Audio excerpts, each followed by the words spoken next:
All right, we are live. Welcome. This is Orion Rising. I'm your host, Leonard O'Neill. Good morning, good afternoon, good evening, or good morrow, depending on where in the world you are tuning into this show. Show this out, show this out, show this out. All right, it's Friday night. Law of One. Welcome. There's Brooke. I see Brooke. Welcome, welcome, welcome. How you doing? I love you. Welcome. Please share this out and tag everybody. Get them in here. Right, Rick, welcome. Risen Nation, welcome, welcome, welcome. Okay, let me take down this banner, this overlay here. Whoops. There we go. So you guys can see my ugly face, my ugly mug. There I am. Okay. And my camera's a little crooked, isn't it? Well, we're going to leave it where it's at right now because I'm going to be off camera anyways pretty soon. So welcome aboard. Let me get back to the comments so I can see you guys here. Cassie, welcome. Everybody share this out, share this out. Law of One, as you can see on the screen, I backed up because we were on question 20. I think is where we stopped, a little bit past that. So I just backed up to the beginning of this half of session 87. So it's on question 15. We'll just start there and we'll just move forward from there. So it's okay because that way we can redo the questioning. So the line of questioning is more intact for us when we get there. Reese, welcome. Yeah, like I said, share this out, please. Link it to everybody and start tagging people, get them in here, right? So, and my internet is down to one stick right now. So I apologize if I'm buffing for you guys right now. I'm not sure what's going on with that. But it's getting a little bit better right now, but it's still not full strength. So we might be having an issue there. Now it's back to full strength. Not sure what's going on. I know the last week we had an air show over here. Joanne, welcome. Last week we had an air show over here, and that was causing me to dip a little bit at certain times. Good thing I don't do this on the weekend because they were literally flying over my house from Mather, the military base, international joint military base that's over here by me, because I'm surrounded on three sides by military bases. Well, actually, two international airports, civilian, and two international joint air bases, and then one National Guard base. So I'm like east from me because the mountains are east and north from me. So northeast, it doesn't have any military bases until you get over on the mountain up in the Sierras.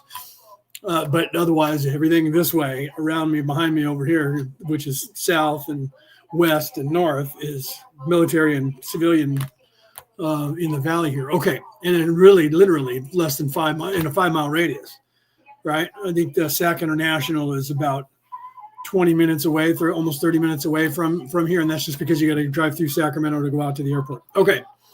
Peter, welcome. Welcome. Okay. And Denise, welcome. So, all right. Yeah. Share this out. Let's get everybody in here. We'll go ahead and do a sound check and get started here with the Law of One. We're on session 87, question number 15, and we'll just run from there. All right. So welcome everybody. Welcome. Let me go over here and put this up into full screen. Let me put this up into full screen there. Okay. And then we'll go ahead and do a sound check. And we'll make sure that you guys can hear Raw talking okay. Deborah, welcome. Deborah Anderson, welcome. So we'll make sure you guys can hear Raw talking all right. And we'll just continue from there. So let me go ahead and press play over here. And you guys let me know if you can hear it in the chat. Okay. I'm pretty sure you'll be able to, but just in case. Say something, because if you can't hear it, I'd like to know that so that I won't be playing dead air. We're thinking you guys can hear what's going on. All right, here we go.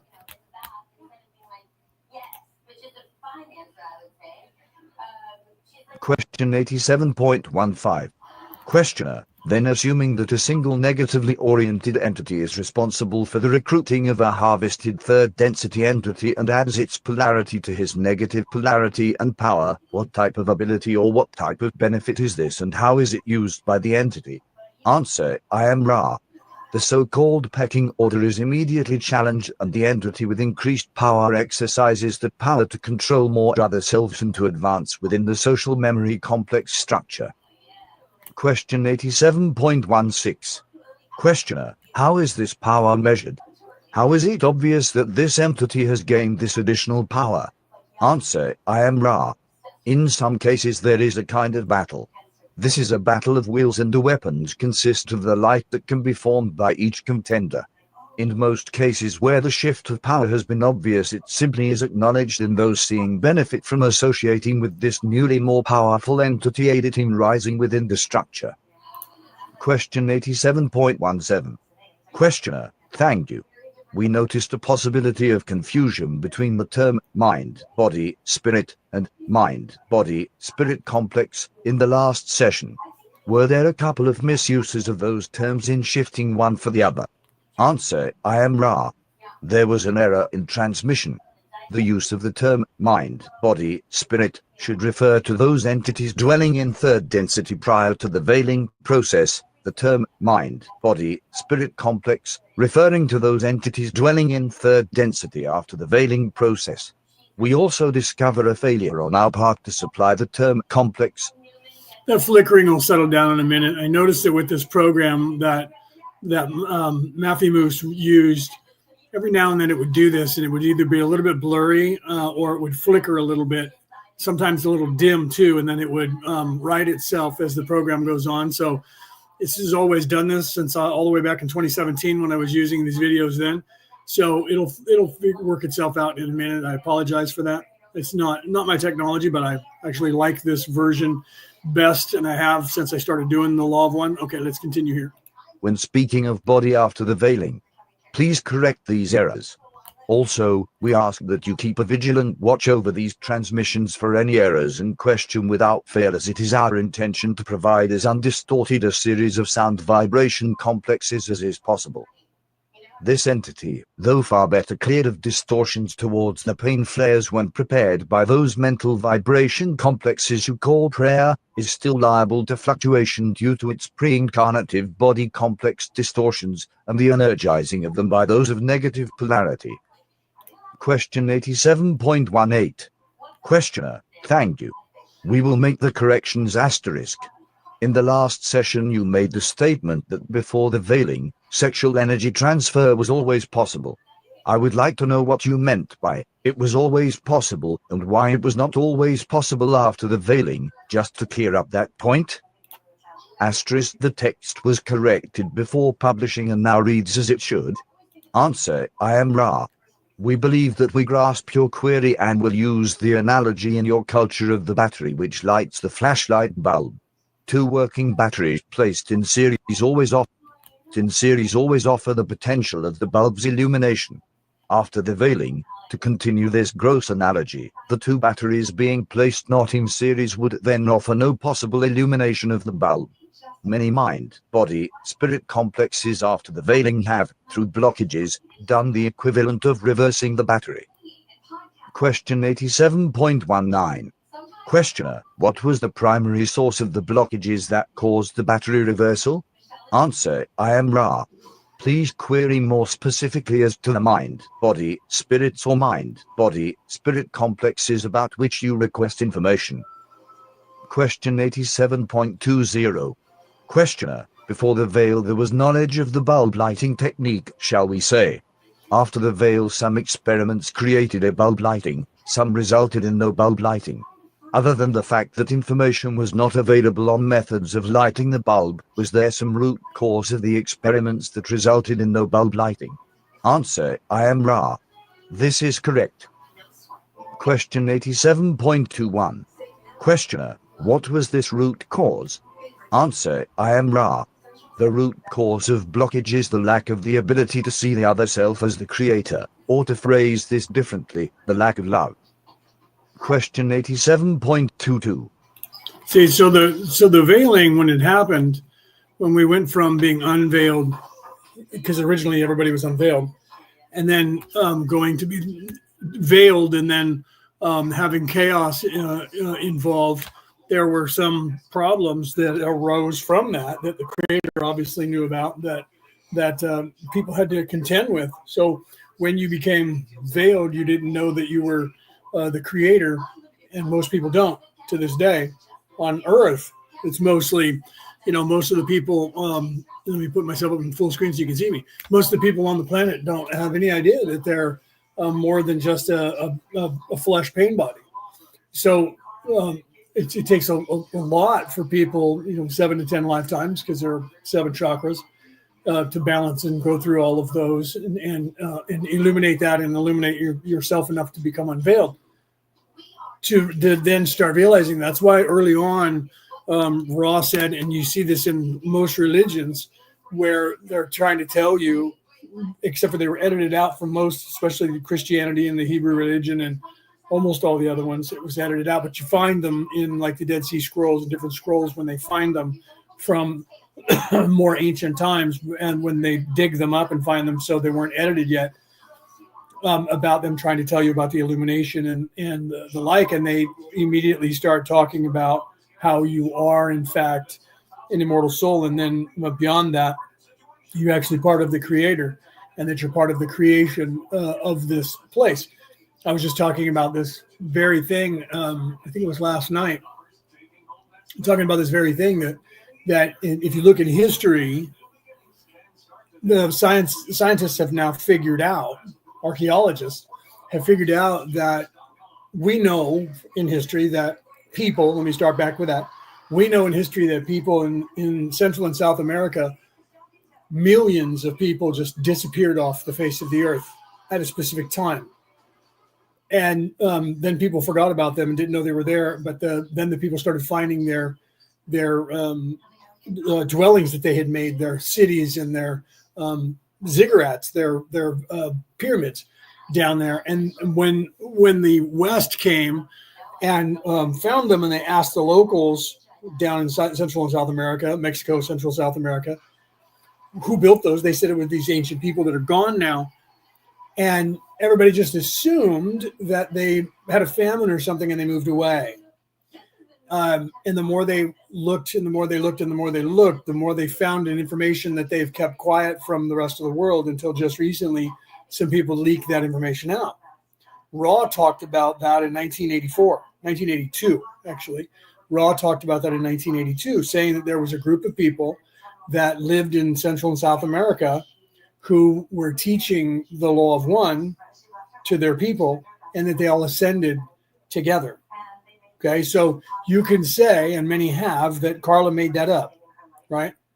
And that was just not really a thing, not what happened. And some people just believe aliens came down and swooped up an entire society off the face of the earth, and nobody knew about it. It's kind of akin, and I said this last time when we were talking about this last week, it's kind of akin to in Pirates of the Caribbean when Captain Jack Sparrow was sitting in the prison, and the ship showed up, the Black Pearl showed up and started firing on the town. And one of the guys looked out the window and said, "It's the Black Pearl. They've been raiding and pillaging all up and down the Spanish Main, and they haven't left anybody alive to tell the tales." And then Captain Jack looked at him and said, "Then I wonder where all the stories come from." Somebody had to have been left alive to tell the stories. Otherwise, no one would even know it. Ships would just go missing and no one would have ever known it. He didn't say that part, but he said, "I wonder where all the stories come from then." So same thing goes for the people in South America. If the aliens took everybody, then how is it that somebody knows that aliens took everybody, but the people down there never say they were taken up in a spaceship? Okay. None of the people down there have ever said that. It's only been a Western world people believing in UFOs and wanting that to be a thing that have said maybe aliens took them. So the scientists looked into where did they go? Because if there was something that happened, calamity, war, fire, flood, famine, volcanoes, there would be bodies, there would be burials, and there would be a migration pattern of humans, meaning that there would be an influx of people in the surrounding areas. There was none of that.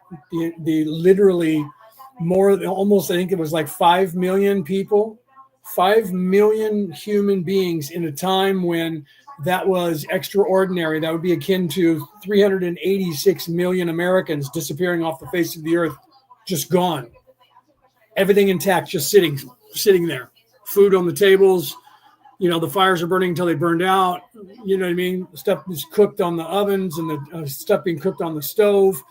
Cars sitting at stoplights, just gone off the face of the earth. And then people show up going, "Hey, we haven't heard from any Americans for a while." And they send a drone or an aircraft to America because they can't get in contact with them. And they show up and all of a sudden there's just nobody. One big giant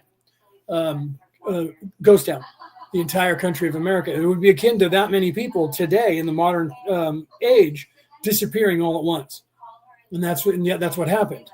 So there was no dead people. There was no sign of calamity. All of that. Why is it important? Because they were teaching the law of one. They were teaching that this place is an illusion, that you are the creator, that they were discouraging people from being in service to self, encouraging people to being in service to others, right?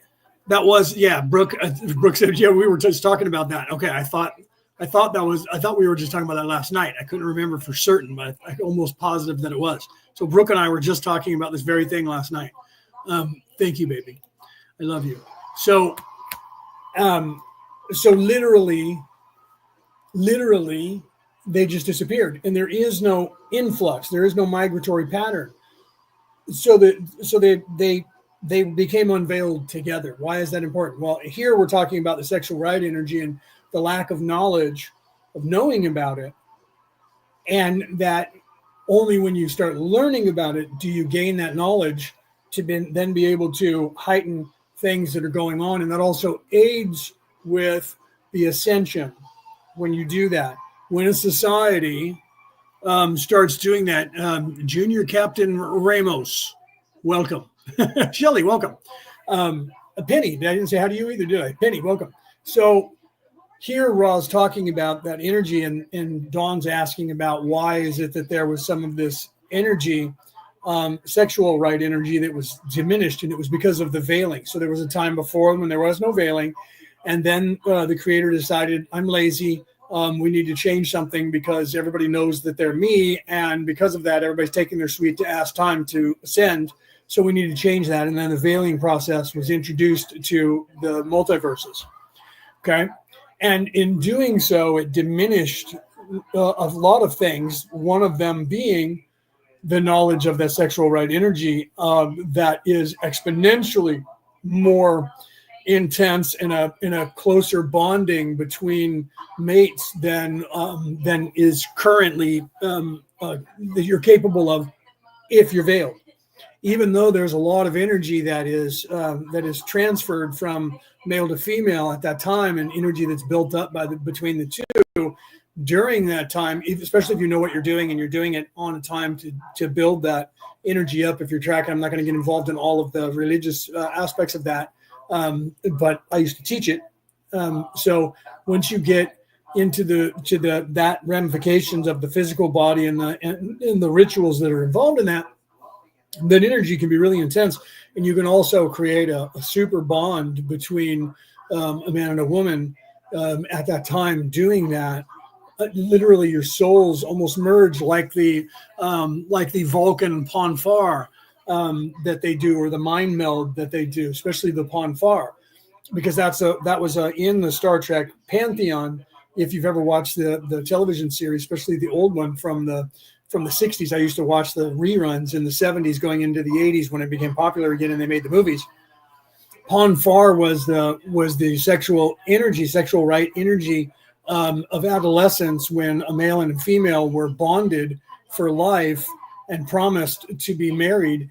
They would merge their souls and connect their souls together psychically, and then so it was like as soon as they were capable of doing it, so it was kind of like their bar mitzvah, like the Hebrews do a bar mitzvah, where the male and female were becoming a man and woman, but they weren't old enough to be wed yet and start a family, but they were then attached to one another. And then when the time came later, they would be driven.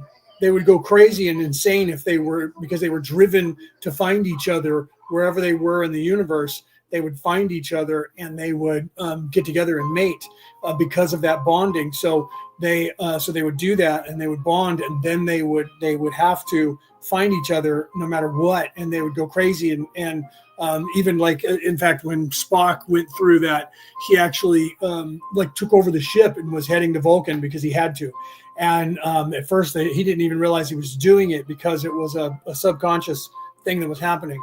That is kind of what happens to humans if you've been bonded that way in a past life, or in to where you both have agreed to that.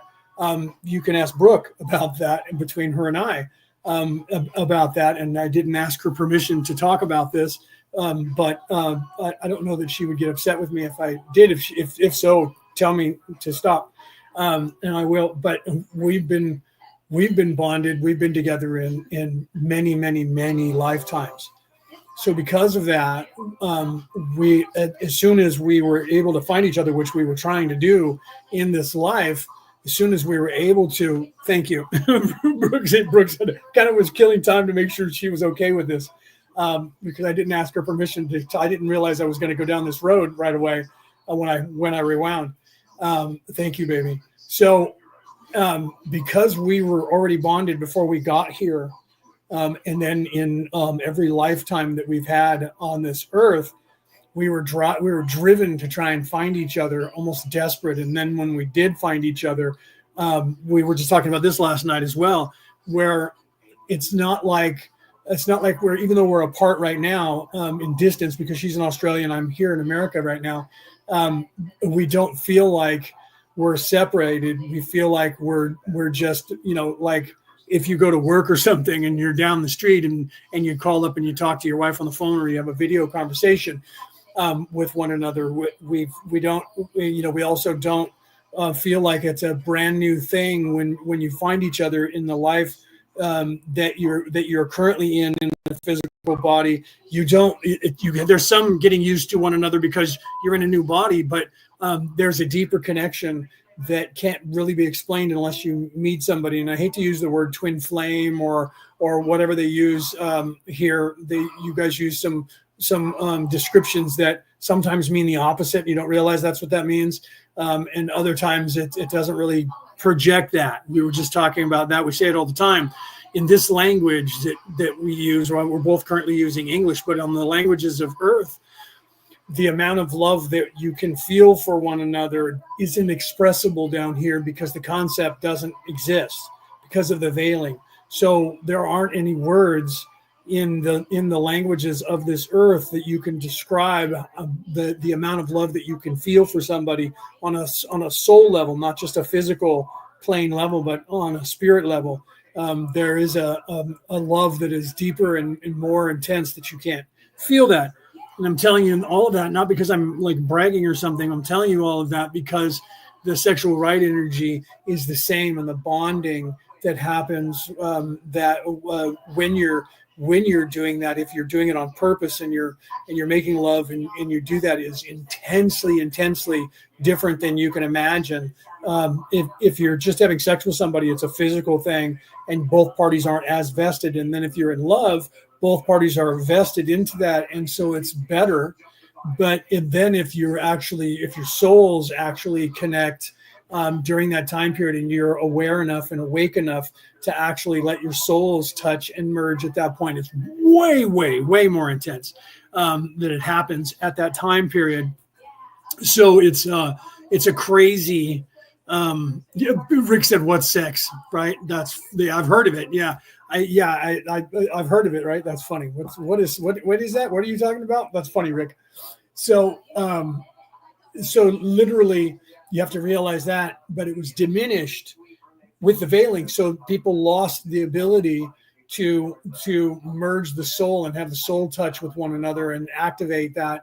And that's what Raw's talking about right here. So let me go ahead and get Raw, but I want to give some context because listening to it last week, I don't think Raw gets into his full depth of that. That's why I wanted to stop right here and do that a little bit right there, right? Yeah, Penny said, "Oh my God, the love that we feel on a soul level is beyond anything that you can explain." Yeah, you can't. It's just no words for it, right? Let me put up with what Penny was saying there. You can't really explain the depth in human terms if you actually remember being in the spirit realm outside of a physical body and being in that place for already, because most people that are down here, I can't say that now because 86% of the population of the earth is currently not from here. So most 98% to down to maybe 96% of a normal population on a third dimensional planet doesn't know that level because they're going through the progression still, and they don't have any memory of being outside of this place yet, because they're just now moved into I think therefore I am, so just for the very first time self-aware, and they're going through that process. So it's rare that when a person is awake, they also find their mate that is awake with them that is not just from here as well, with a soul contract here as well. So it's rare that you have people that have come as wanderers from a higher plane of existence that have come back down to this level, and then they try to explain to you exactly what it means to be in an infinite universe outside of time, and love somebody infinitely in a way that you can't even fathom down here. So to know how much love there is in the universe is only achievable once you start moving away from here. You just get a glimpse of it here. You learn what love is down here, but you don't really truly know that until then.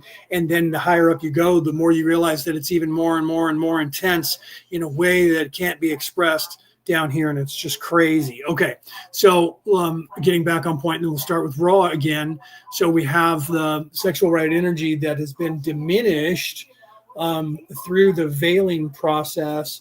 And Dawn is asking questions about that, and Ra is about to give a little bit of an explanation. So let's go ahead and restart this, and I'll move this back into full screen over here. Questioner: in our particular illusion, the sexual potential for the male seems to peak somewhere prior to the age 20, and the female's peak is some 10 years later. What is the cause of this difference in peaking sexual energy? Answer: I am Ra. We must make clear distinction between the yellow ray, third density, chemical bodily complex, and the body complex, which is a portion of the mind, body, spirit complex. The male, as you call this polarity, has an extremely active yellow ray desire at the space-time in its incarnation, when its sperm is the most viable and full of the life-giving spermato. Thusly, the red ray seeks to reproduce most thickly at the time when this body is most able to fulfill the red ray requirements. The yellow ray, chemical body complex of the female, as you call this polarity, must needs have a continued and increasing desire for the sexual intercourse, for it could only conceive once in one 15 to 18-month period, given that it carries the conceived body complex, bears it, and suckles it. This is training to the physical body of yellow ray.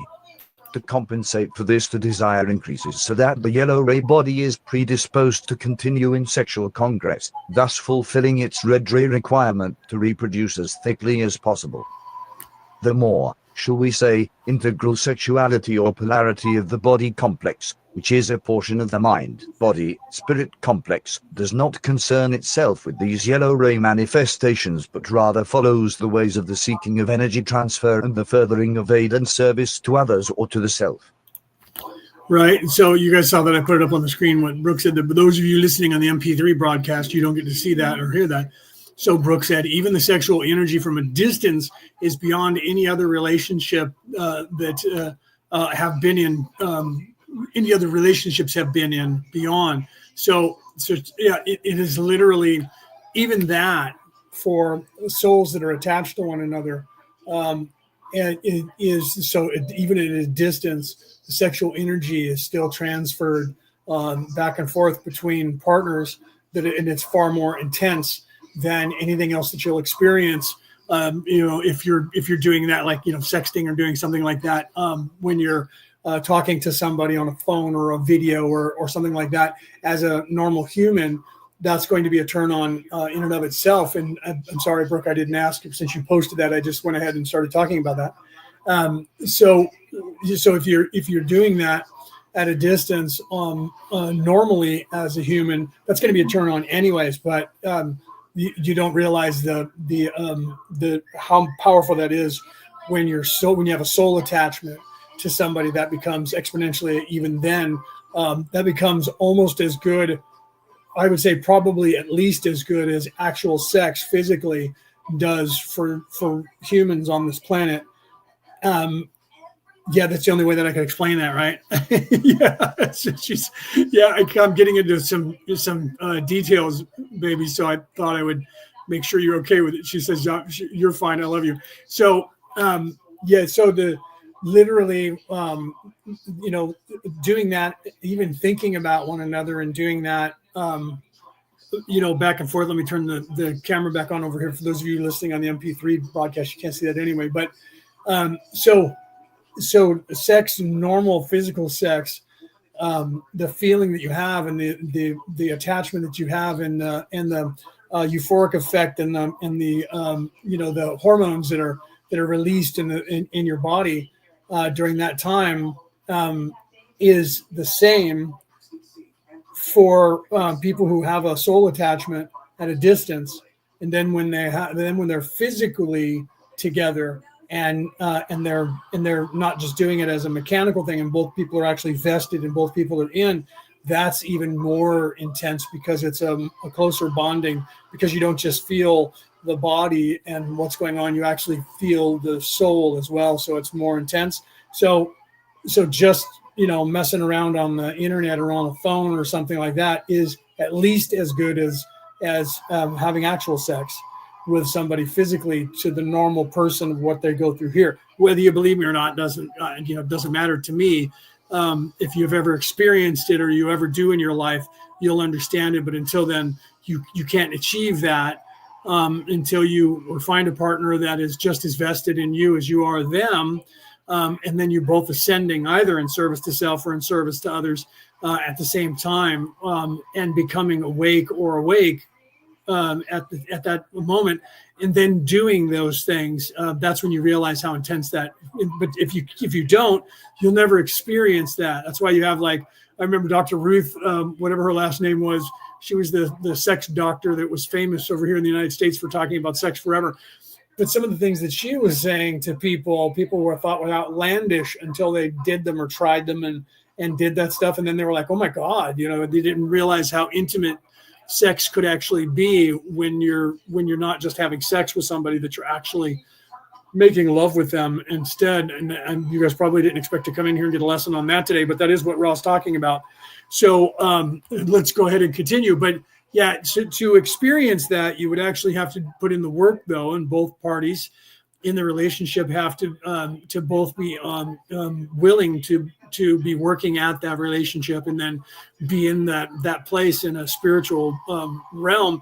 And then once you are bonded to somebody, or you find that person that is bonded to you on a spiritual level, you'll find that it is completely different. You can't even explain how much you love a person that you're attached to in that way. To people, you can say it, but people go, yeah, okay, yeah, you love each other, I get it, oh yeah, it's just puppy love, eventually it's going to wear off, and you're just like, no, this is transcendental. This goes back thousands of years, not just this lifetime. But hey, if you guys want to say that, you can root all you want. Okay, let's continue. Let me go back over here, put this up in full screen, and we'll continue with Raw talking about that, and Dawn asking those questions about that. But they don't get into as much detail as I just did, guaranteed. As I remember when I went through this the first time, it was somewhat, but not as deeply talked about as I just did. All right, let's continue. Question 87.23. Questioner: in addition, why is the ratio of male to female orgasms so heavily loaded on the side of the male? Answer: I am Ra. We refer now to the yellow ray, physical body, or, if you will, body complex. At this level, the distinction is unimportant. The male orgasm, which motivates the sperm forward to meet its ovum, is essential for the completion of the red ray desire to propagate the species. The female orgasm is unnecessary. Again, as mind, body, spirit complexes begin to use the sexual energy transfer to learn, to serve, and to glorify the one infinite creator, the function of the female orgasm becomes more clear. Yeah, and see, they're not talking about it right there, but even science knows now, when you get to doing that, when both parties are vested, when two people actually love each other and they're actually having intercourse, they're having sex, then literally the odds of the female becoming pregnant go up exponentially, different than during rape or during just regular intercourse, or for just the sake of having sex. Even though there's still chances there, because the male is actually ejaculating sperm inside the female. But if the female also orgasms at the same time, or has, during the sexual encounter, and they're actually thinking about getting pregnant, then you actually have a far greater chance, by like 80%, of actually inseminating an egg and becoming pregnant, because you're both utilizing your your skills of manifestation at that point. So you love each other. You're both vested in that. You're both excited about that. And then you're thinking about and planning to try and get pregnant. So as long as there's not something physically wrong with the male or the female or both that would stifle that, then the chances are exponentially greater, by like 80% greater, that the female will actually get pregnant. Their science has proven that. It has nothing to do with me telling you that story. It has to do with science actually has proven that. You can look that up, right? And right, yeah, and Peter said, and in some languages, Peter, the word six or the word sex actually means six, right? So it's actually spelled that way in three languages that I'm aware of in Europe. It's not spelled S-I-X, it's actually spelled S-E-X and pronounced the same. So six is sex in some languages. So yeah, so that's the 3, 6, and 9. And that is actually a good point, Peter, because everybody thinks that the heart chakra is the 4th chakra. It's actually the 6th chakra. And that's what some of the problems that people have in understanding what's going on with the everything, including love and all of that, because the chakras are out of order. It's part of the corruption that's been done here to get you guys to not understand what's going on. And the point of reference where it's very apparent is if you go back to Thoth the Atlantean in the Emerald Tablets of Thoth, which I actually talked about in my book, and I'm actually quoting in the book that I'm currently writing about the theology of theology of the study of religion. So it's the study of the spiritual practice. In the Emerald Tablets of Thoth, Thoth says in there that the gods that rule the energy centers and archetypes of the human condition are 3, 4, 5, and 6, 7, 8, 9. Those are the chakras. So the heart chakra is not the number 4 chakra. It's actually the number 6 chakra. Okay. So love is the green ray chakra. Okay. So it's synonymous with sex if it's love, if that is overlapping. If it's not the orange ray, and this is why Ra was saying here we're referring to the orange ray. So the reason for that isn't as a parent, isn't as something that we need to discuss. You learn that when you move into the green ray, and that's literally where I paused it when he was saying that at the end of that. That's where I paused it. So literally, as you're moving up in the chakras, then it has a different meaning. And I don't know if Dawn's going to ask Ra to clarify that at all. But yeah, so literally, you have to realize that when you readjust the chakras to their proper positions numerically, the red ray root chakra is not number 1; it's number 3. There are 2 below that, which means there's 2 outside of the human condition. People haven't realized that yet. Right? Everyone just sees 7 chakras. They don't realize that there's actually supposed to be 12. So 3, 4, 5, 6, 7, 8, 9. Okay. So the word sex is the heart chakra. But if you're in the lower chakras and you're ruled by the lower chakras, then that act that is the sexual right act will be in the orange ray or the yellow ray center of the beingness down here. So it'll be a little bit more physical, which is the description of lower energy and in the sexual right energy, and then higher energy in the sexual right energy being the difference between someone who is physically attracted to somebody and veiled, and somebody who is spiritually attracted to someone and unveiled. So the energy level is completely different because it's moved through the heart now, and it's activating the heart chakra in that act of sex, in that sexual right, or just in sex in general, is being activated through the heart of both parties. And so because of that, it's more intense. And so now you see what I was talking about with what's going on, right? And yeah, and Brooke said, and weirdly, my life path is the number 4 and the number 4 shot and sacral, right? And so, yeah, so think about that, right? So her life path is life path 4, and the sacral chakra is actually the 4th chakra when you count it 1, 2, 3, 4, 5, 6, 7, right? If you count it from 3, 4, 5, 6, 7, 8, 9, with the adjustment, then the sacral chakra is number 4, not the heart chakra, right? And Brooke is a life path 4, which would place that as a double sacral, right? So think about that, right? So, okay. So let's continue with Ra's explanation and see where they go with the questioning, right? So let me put this back in full screen first, and then we'll go ahead and start, right? So we're on question 24 now. Question 87.24. Questioner, what was this ratio before the veil? Answer, I am Ra. The ratio of male to female orgasms before the veil was closer to 1:1 by a great deal, as the metaphysical value of the female orgasm was clear and without shadow. Question 87.25. Questioner, is it meaningful to give this ratio in early 4th density, and if so, would you do that? Answer, I am Ra.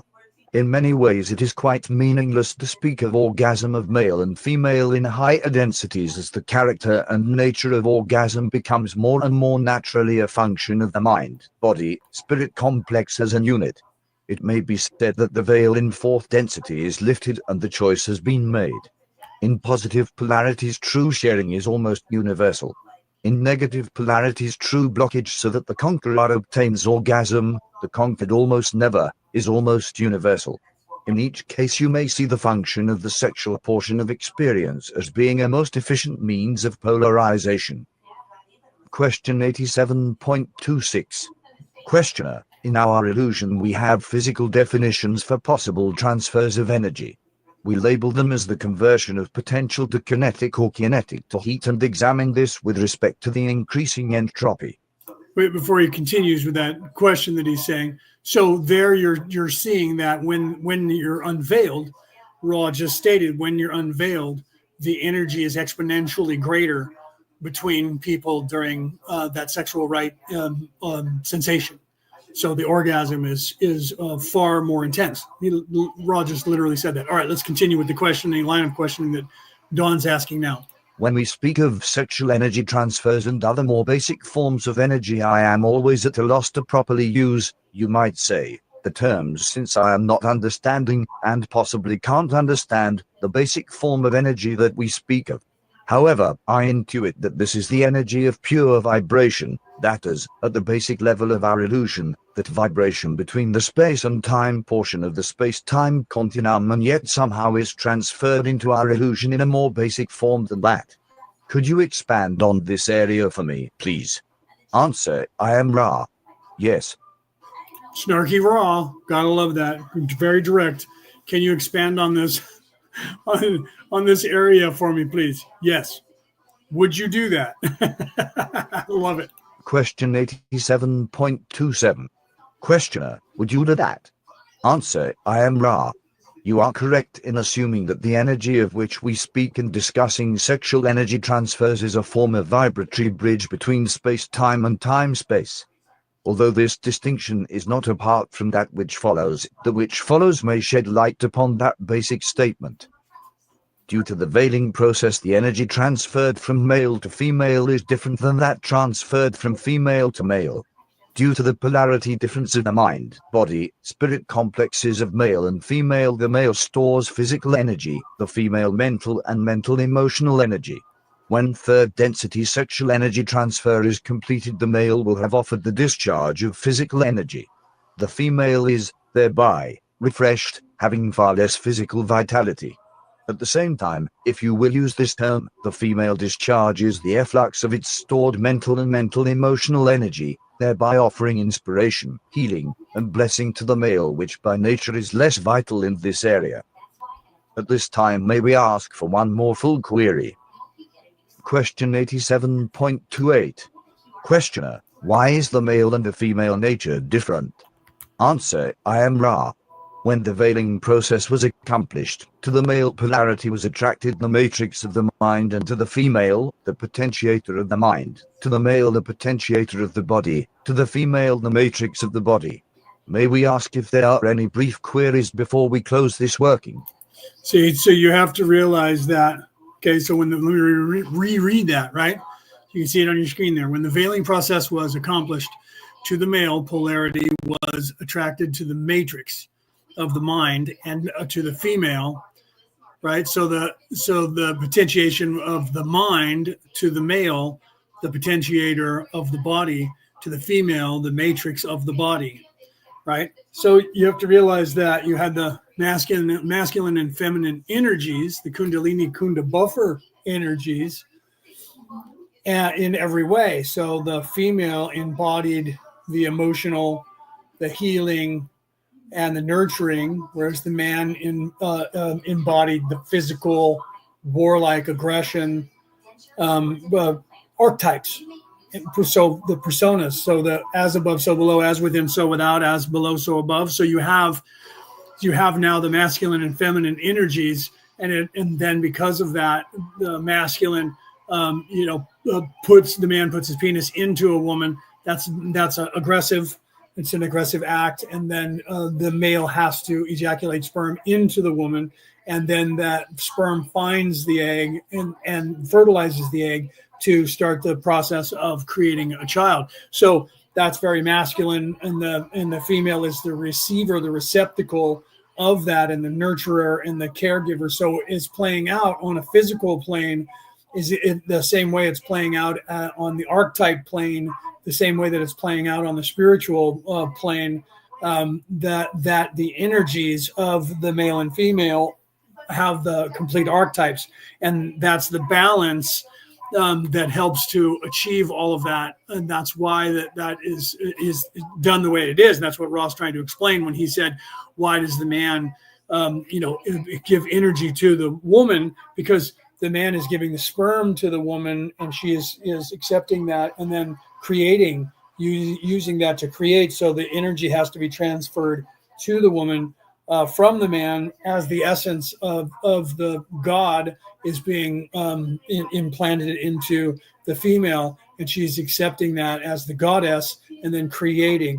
So it's their energies together that do that. So the man has to expel that. And I know you guys, if you know anything about, if you've learned anything about sex, with humans or any other animals, that because the man, masculine and feminine energies, you already know this, and this isn't sex 101, right? This is in fact the law of one. So, however, that's what Ra's talking about here. So you have to realize that that's why when male and female were created, and then the veiling was created, that all had to be done that way with the archetypes to give us this rounded out matrix that we have of life and death and creation, so that we could then self-sustain ourselves and create life. So when you hear people talking about aliens creating the human race, and it's just like when they say that Jesus was created, never existed, was created by the Romans to control the Jews. There are so many things and aspects about both of those scenarios that they would have never thought about, so they couldn't have created that. So when people are like, yeah, they've just created humans in a petri dish, and it was just aliens playing with the primates' DNA to create a slave race. And so if you believe that, then why would they have added all that other stuff in? There would have been no reason for that. You're creating a slave race. You don't give a crap about that. You don't even care if they have a function or other than to procreate. So you wouldn't make it pleasurable, because you wouldn't care if you're creating a slave race. And if you're trying to trick them into thinking they're not a slave, you might add something to make it pleasurable so that they're driven to actually do that. But now you're saying that you're also designing in the instincts to have to procreate like animals do. And well, if animals do that, humans are ruled the same way. If that's the case, then how come women aren't going into heat every time they're on their period? And how come they're not going into heat and just having to have sex with somebody right now to get pregnant? They're not doing that. Some women feel kind of like that, and some women don't at that time of the month. But the point is of this. If we were ruled just like animals, we wouldn't be any different than animals, because what you don't know, unless you do know, is that animals have a soul just like we do, and they're you before you become a human. So why would that change? So if you're ruled by instinct as an animal and you're not self-aware yet, why does self-awareness allow you to then control that and not have that instinct where you have to have children? Because that would mean that as soon as somebody got pregnant, they wouldn't have those instincts anymore, and then they would give birth. But as soon as they gave birth, they should go right back to going into heat until they got fixed, because that's what animals do. And they go into heat and they're just dying they're driven to try and have children. Okay, so that kind of happens a little bit to humans as well, because women will talk about their biological clock ticking when they know that it's going to stop in their 40s or 50s, and so they're trying to have kids before that, but it's nowhere near as intense. So are people going to say that the self-awareness allows them to ignore that? That would be, that would be crazy to think of, because when they're not self-aware, they have that instinct and they're still doing it, right? So it wouldn't be just the self-awareness. There has to be some other kind of physiological change that's there. So you can't say that humans were created by aliens, because why would they? Here's my point. Why would they not? If the animals, the same aliens supposedly created all the animals, why wouldn't they create that same instinct to make sure that the population of the humans continued by doing that? They're afraid that they're going to breed like rabbits and they're going to be too many of them. Well, they created them so that they could have slave labor. And we humans take longer to gestate than any other people, except for maybe a whale, on the face of the earth. So it's not efficient. It's not efficient. And I would see that, even if I'm not a slave trader, I would see that, because I see it right now. I see it right now that that's not efficient, that somebody would maybe even choose not to have children and not do that. You don't want anybody doing that, because when you create a civilization, the key for creating slave labor and having slave labor is that you're working them to death because you don't care about their well-being whatsoever. Okay, so that would suggest that our slave captors really loved us when they created us to make sure that we were procreating, but that we were also not doing it and had a choice of only having one kid or no kids or 10 kids or 100 kids.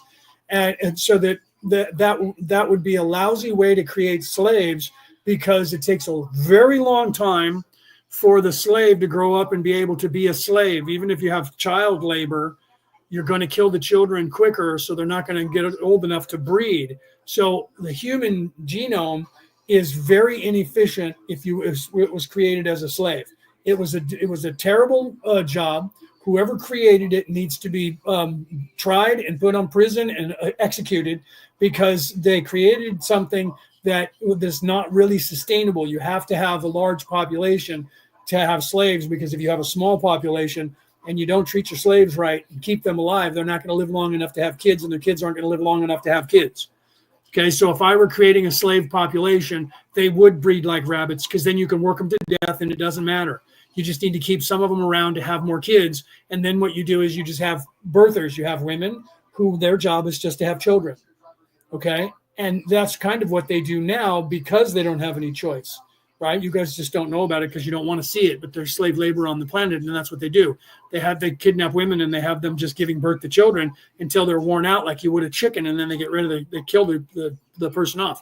You guys don't want to know that, because you don't want to see that hideousness of what's actually going on right in your own society. There's more slaves in the United States than there is anywhere else. It's just you don't know about it. It's not official. Okay. So let's continue, instead of getting too far into politics and having people get mad at me on the internet for talking about that. Joanne said, I don't know why, but Black Widow spiders has just came into my mind, right? Because of what we were talking about a second ago. That's actually pretty funny. All right, let's pull this back up and go into details here. Well, and you have like the praying mantis, right? That was a lousy design too, because after the praying mantis, and then the spiders, we'll get back to that. And why I'm going to the praying mantis. So after the praying mantis, after the male ejaculates into the female eats his head, kills him, murders him, eats him, and he dies.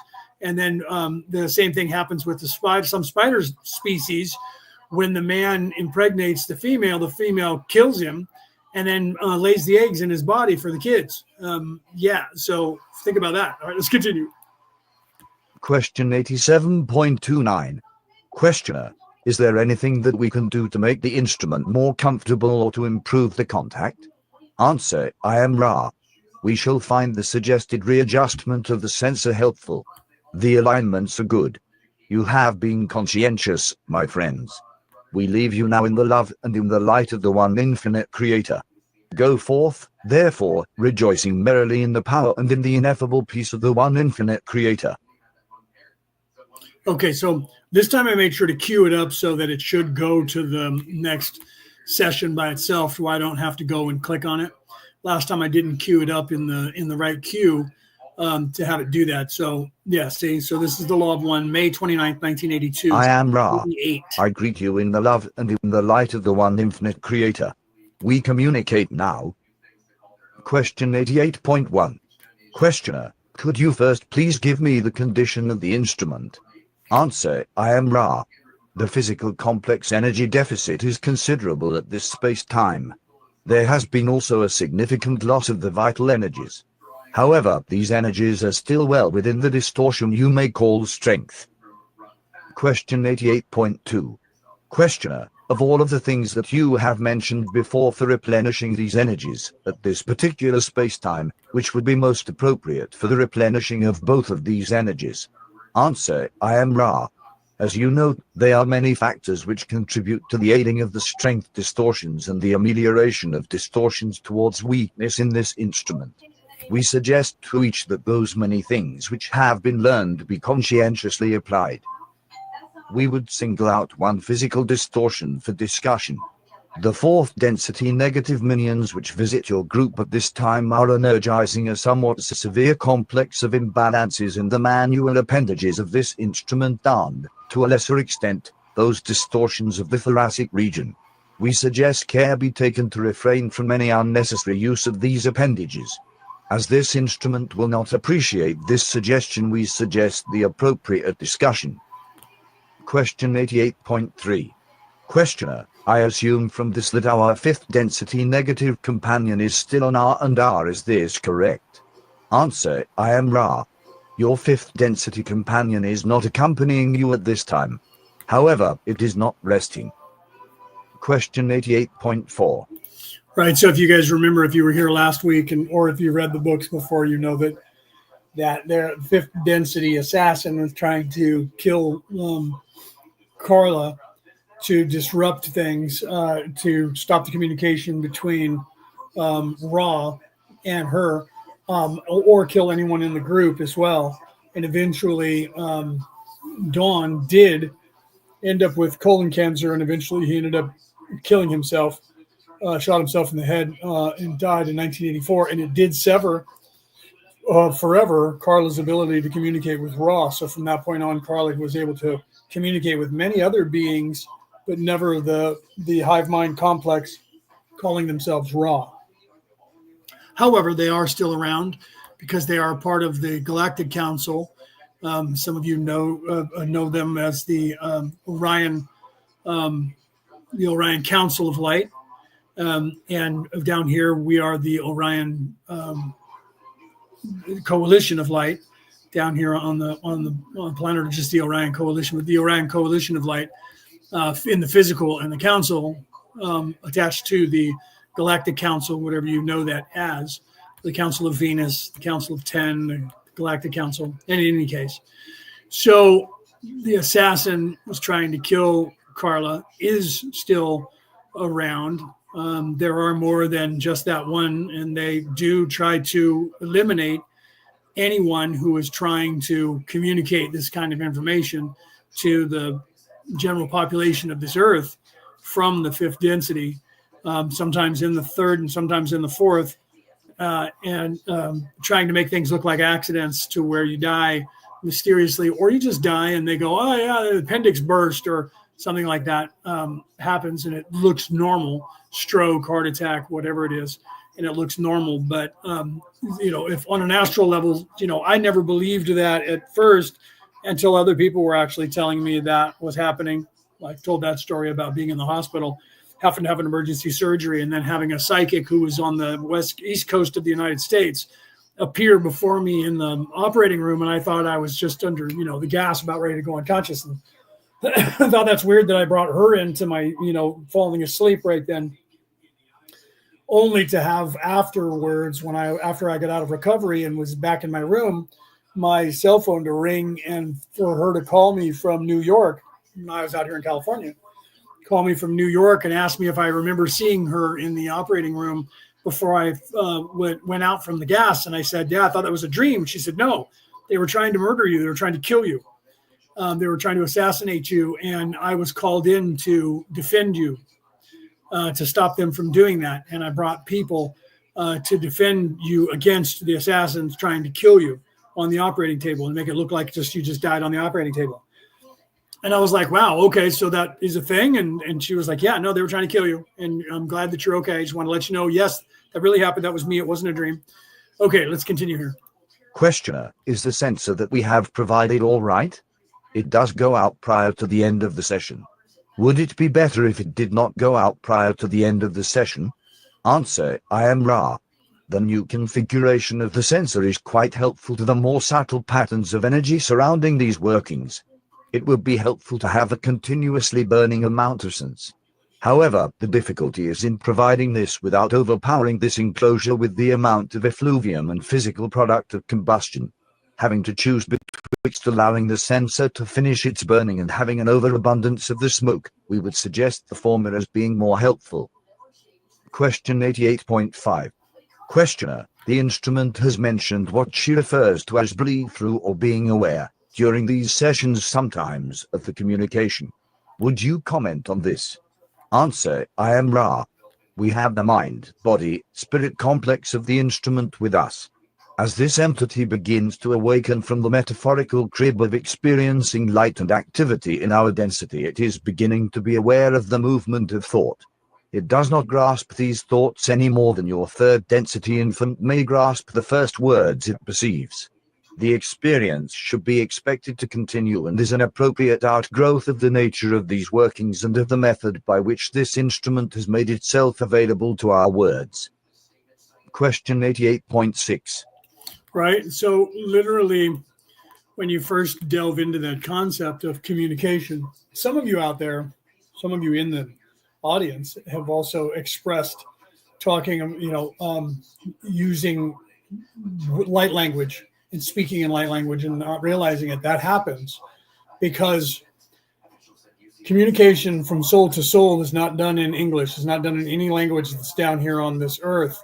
It's actually done in light language, and the different species or regions of where people are from, even in their soul, communicate in a language that is an energetic vibration that is akin to a vocal vibration that we hear through our ears, but it's a vibration that is transmitted from one spirit to the other, from one soul to the other.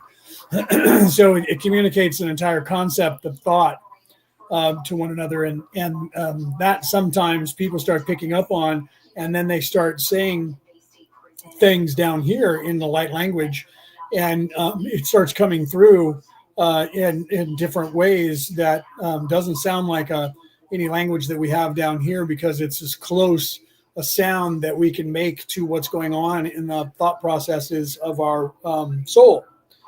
It's only when your brain grabs a hold of it and translates it for you that you think it in English.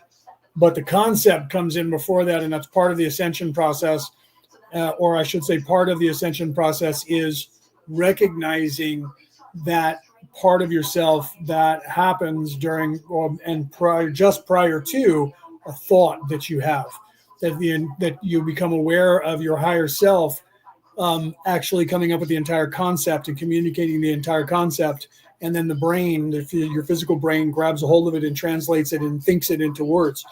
So once you start being able to discern that, it's part of your ascension where you can actually hear yourself think, or you perceive yourself thinking the entire concept as the soul, and then your mind thinks it in whatever language that you speak. But you'll find that if you have memory of being a person, a human, before your human body was able to speak, you will know that you were already thinking prior to that and you have memory of doing that. So how is it that you can think language or think in a language that you haven't even learned yet, but you can understand everything that's going on? I remember that. I remember not being able to speak. With my physical body, I couldn't get my mouth to say the words that I wanted to say because I was an infant, but I understood everything that was being said around me. I remember everything that my mother said, my father said, and my mom was having a conversation with my grandmother at one point who my grandmother was asking me what I did during the day, and I was trying to tell her what I did, and she realized, listen to him. He's trying to tell me his whole day. He's just going on, but the only sounds that were coming out were baby sounds. I was, and that was all I was getting out of my mouth. But in my mind, I was actually telling her what was going on, what I had done and the day, and she couldn't understand me because I couldn't get my physical body to say anything yet. It's the same as if you have memory of not being able to walk yet, and you know what you're trying to do, and you know what everyone's trying to make you do, but you don't have the coordination because you haven't built up the muscle tissue and the coordination with the muscles in your body to be able to start crawling and then stand up and hold yourself up and not fall over and be able to start then balancing and walking. It's the same thing with language. So if anyone out there has that memory, but they're not sure if they're awake yet, but you have the memory of not being able to walk, and you know that, and you have the memory of when you were really little and not being able to say the words yet, but you were still thinking, that is something in you that you should tap into to realize that you're something more than this physical plane, because you had abilities that you couldn't physically do yet because the body that you were in didn't have the capabilities because you hadn't figured out how to make the body do those things yet. Okay.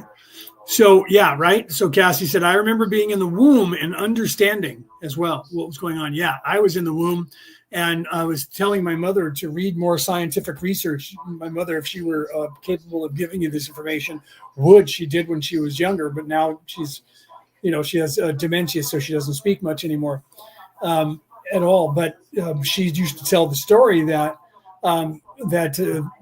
because scientists had realized that women, when they're pregnant, and their fathers and the mother, when the woman is pregnant, if they talk to the child and tell the child things, the child comes out smarter. And if the mother, it reads even out loud or to herself, scientific journals and scientific things and, in mathematics, and the child learns that stuff from the mother through proxy from the mother reading it. It's communicated to the child. They have an easier time when they come out as a baby, as they're growing up, to actually learn language, to learn science, to learn mathematics, to learn reading, to know what's going on in the world. So those of us who have the memory of actually being awake, then we have an advanced knowledge of information. You saw that play out. Let me turn my camera back on here instead of looking at the raw. You saw that playing out if you watched Superman, the movie that came out way back in the 70s or 80s, whenever that came out when I was a little boy. When it was in the 70s, I think. But they show you that when Superman was a baby and they stuck him because there was a war and their planet was going to be destroyed because the bad guys were fighting and they were going to blow it up, and they stuck Superman. I don't remember what his actual name was at the time before we called him Superman. The Clark Kent character, but when he was a baby, they stuck him in a pod, a spaceship, and then jettisoned him to save his life and sent him to Earth, where they knew that he would be able to excel because it was a yellow ray sun. And the whole time he was coming here, he was being educated as a baby inside that pod, constantly talking to him, teaching him things. And when he was literally just born, he was months old, not even a month old yet. So when he landed on Earth, he got out. He was probably 4 years old or something like that, 3 or 4. He was very little, in diapers. So he was probably 1 or 2. He was in diapers, and literally he wasn't wearing any diaper. He got out, he was naked, so they didn't have a diaper on him. But he literally was being sustained. His life force was being sustained, and he was being educated. while he was there, and he didn't even know how to walk yet, couldn't talk yet, but it was like being in a womb, and he was being educated. So science has realized and proven that children that have memories of being in the womb, or a mother and a father who were very caring and talked to the child and read to the child and was teaching the child as if the child was already born, mathematics, language, things like that, that the child, when they're born, has a higher IQ and has less learning disabilities, unless they're smokers or drinkers or drug addicts, and even if they're still doing it, it's going to help the child a little bit. But science has actually proven that. So they tell people now, in books and seminars and videos, that you should interact with your child as if your child is born, talk to it, and it can hear you. It knows that you're there, even if it's veiled and it doesn't remember it. You're still going to be giving your child an advantage by doing so, right? Peter said, I remember being in the womb, coming across the water to go from England to Ireland. He said I was going back to England, where my birth let it be, where my parents were written in England. Peter's talking to his phone with his Irish accent, and it's not translating it exactly right. When Plastic, Patty, and I, good and proud. So I'm not exactly sure, Peter. We lost the last part of that, but Peter said he remembers being in the womb and going from England to Ireland, Ireland to England, going across the water. Has that memory? So he remembers at the very least that moment, probably of most of what was going on, right? And then Brooke says, I've also seen that if you chant Om during pregnancy, when the baby is born, the react to an instinct relaxation meditative state when you Om to them, right? So literally, if you're doing that because of that, especially if the mother does that, I would say, but even if the father does, but the mother more so, because it resonates through the body when you do that. So if the mother does that, that sound is going to resonate through her body to the child, and if she's doing it to relax, the child will relax. So yeah, I'm guarantee, Brooke, that you're absolutely 100% accurate, and the science probably is aware of that they would then calm down, so that if a child was, say, upset and not wanting to go to sleep, I'll bet if the parents picked the child up trying to get it to quiet down, if they then went Om and held the child, I'll bet the child would relax a lot faster to move into that Om state, that meditative relaxation state, guaranteed 100%, right? So I was unaware of that, Brooke, that part of it, but it makes complete sense when you. So I don't doubt it at all. I guarantee that you're 100% accurate, because that sound resonating through the mother's body. By that, I remember as a child, when I was a baby, little teeny baby, my father had me sitting on his chest, and he was talking, and I could feel as well as hear his voice. So I could hear the vibration coming through his chest into my right ear, and I could hear his voice because my head was right here. I could hear his voice coming through my left ear, but I could feel the vibration of his voice coming through his body into my body at the same time. And I remember that today. I remember that. And I remember how that felt, because my father was always a very stoic and very calm person.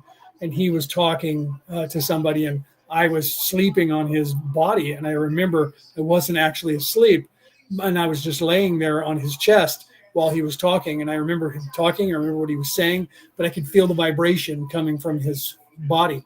And I could feel his heartbeat as well, because he had me laying on his heart. So my heart was pressed against my father's heart, and I was laying on him, and I could, that bonding, it was a lot of bonding right then from that. So the Om sound would make way more sense. So they're starting to realize, let's get into this a little bit. They're starting to realize that the things that you do before the birthing process affect the child and the development of the child in a physical and a psychological way, to give them advantages. So when you look at some races who are a little bit more ahead of that game, like the Asian races, where they have all these kids that are like brilliant and they play violin and piano and all of this, and people are like, how is it that these kids are doing that? Because the parents, if you ask them, the parents are teaching them that stuff, playing that music and teaching that stuff when the child is in the womb. They're aware of it in some cultures, and they practice it in some cultures, because the cultures that they're in are not controlling their people and keeping that information from them. And that's part of what's going on in this world, where the people who are in control and believe they own this planet are keeping information away from you. And that's some of the information that they're keeping away from you. And this is exactly what Ra came through Carla, came through the LL research group to explain to you, to warn you of what's going on. And this is a perfect opportunity for me to go ahead and do a commercial for my book, because that's what my book talks about. So I'm going to go ahead and play the commercial for my book. For those of you listening around the world, you'll be able to hear it, but won't be able to see the visuals. So you got to pay the bills. So here's a commercial for the reality about reality, returning to the old ways. What is the reality about reality? Returning to the old ways. It is a comprehensive book about what is really going on here on this planet. It talks about the true spirituality that the controllers who think they own this planet have been keeping from you for thousands of years. It explains to you the knowledge that you gain from the universe itself when you live the way the prophets of the world throughout time told us how to live. Eat right, meditate, take care of yourself, treat others right. All the things they originally told us to do, but the controllers have removed from right in front of our eyes. The way to ascend to heaven. The reality about reality. Returning to the old ways. On sale worldwide, online now. So the information that's in that book is going to give you a lot of the physicality of what's going on and spirituality of what's going on in this world, which is what Ra was warning about when they came through in 1981 to 1984, talking about the very same thing, and me furthering that, being of the Ra Collective, furthering that with showing you just exactly what they're doing and showing you how the religions have been stifled, how the Orion Coalition, you may know them as the Orion Crusaders, you may know them as the Anunnaki, came down to Earth with the knowledge to give to these people that are down here to take over, to control this matrix and what's going on, and why this place is in the condition that it's in now. But it's in a far better place now than it was 2,000 years ago, 3,000 years ago, even 10,000 years ago. Far better position now because their reign is over. They've been gone for a long time. And now it's just the people down here who believe that they are descendants of the Lucifer and the Luciferians that are, thinking that they're ruling this planet and own it. That's what they believe. So if you have, getting back on point, so if you're out there in the world and you're going to have children, be aware of these processes. You can look them up and help your child while it's in the womb. If you guys are drinkers, smokers, drug addicts, stop all that stuff beforehand. You're going to have a lot better time with the child and a lot better time, getting pregnant and doing that. And then remember those things and look those holistic things up to tell your child, give your child the benefit of extra knowledge and even music and everything. And in doing so, you're going to give your child a greater advantage to prosper on this earth in some way, and even better, possibly better the people. There are other society, better themselves and society. There are other races of beings from on other planets that don't allow this kind of thing to happen. And like here where you get stuck, and they actually do that exact thing. They teach their children in the womb and give them those tools so that they have a better advancement and an easier advancement when they come out and they start learning. They learn faster and don't have any issues and stuff like that. Okay, let's get back to, let me go back over here and put this up in the full screen, and we'll get back into the Law of One. Questioner: the instrument mentioned a recurrence of the need to go to the bathroom prior to the session. Is this because of the low vital energy? Answer: I am Ra. It is part of the cause of the lower vital energy level. This entity has been sustaining a level of the distortion you call pain which few among your peoples experience without significant training of the energies. Indeed, the stability of the entity is notable. However, the entity has thusly become drained and further has felt other distortions such as those for a variety of experiences accentuated, for this is one means of balancing the inward-looking experience of the physical pain. Due to concern for this entity, such activities have been discouraged. This has further drained the entity. The will to be of service to the Creator through the means of offering itself as instrument in these working, therefore, was given an opportunity for the testing of resolve. This entity used some vital energy to fuel and replenish the will. No physical energy has been used by the instrument, but the vital energies were tapped so that this entity might have the opportunity to once again consciously choose to serve the one infinite Creator. Okay, so Peter was able to give me the breakdown of what he was trying to say when his computer wasn't picking it up. And he said, my birth certificate was written in England. He said, I'm English and Irish to bring me back across the sea in 1971. I was born on international waters.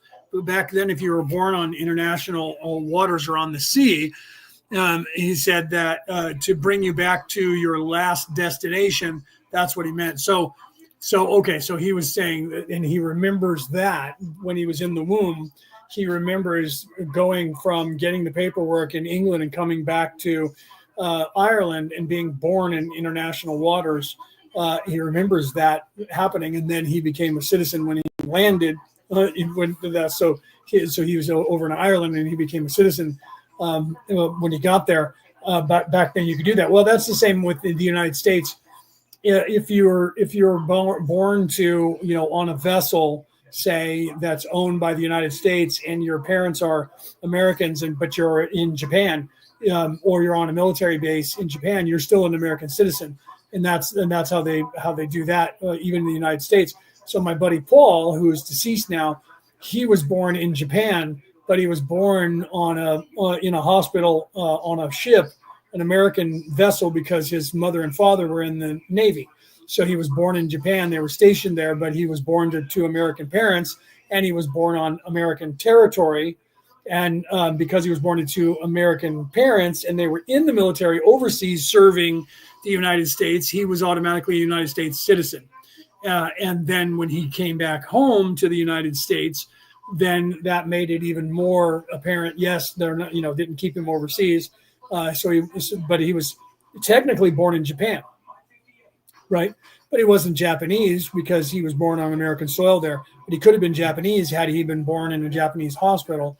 And then they could have done the same thing, still brought him back to the United States and made him a citizen because they were serving overseas. And America would accept that as him being an American, even when he was born in Japan. So he wouldn't be Japanese, he would still be American. So the same thing as what Peter's saying, and he has memory of that as an infant. Okay, let's continue here. Question 88.7. Questioner, is the small crystal that the instrument uses upon her during the session of any benefit or detriment? Answer, I am Ra. This crystal is beneficial as long as he who has charged it is functioning in a positively oriented manner. Question 88.8. Questioner, who charged the crystal? Answer, I am Ra. This crystal was charged for use by this instrument by the one known as Neil. Question 88.9. Questioner, it would be an abridgment of the first distortion for you to tell us if he is still functioning in a positive manner, would it not? Answer, I am Ra. We perceive you have replied to your own query. Question 88.10.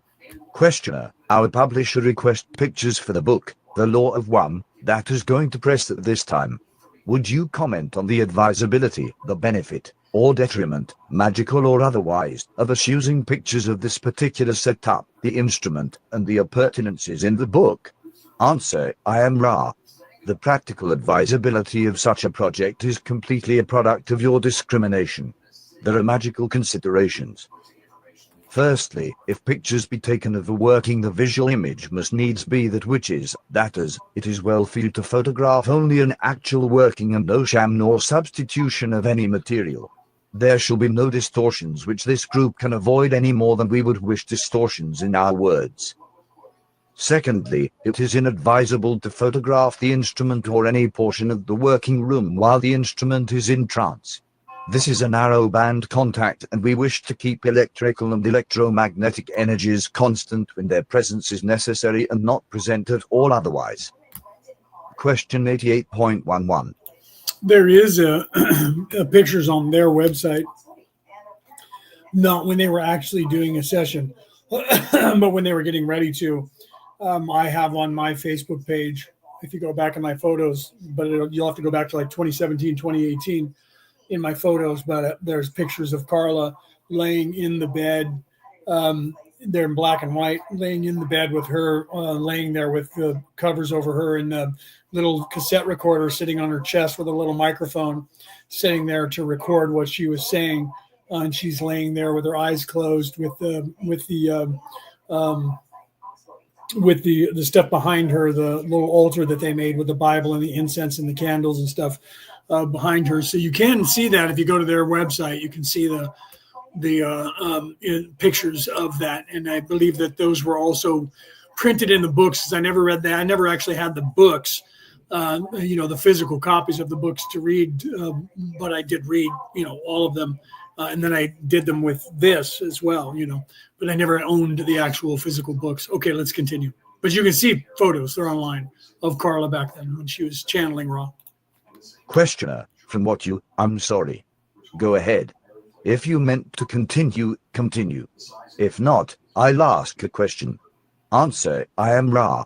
We wish to state, thirdly, that once the instrumental is aware that the picture taking will be performed, that during the entire picture taking, whether before or after the working, the instrument be required to continuously respond to speech, thus assuring that no trance is imminent.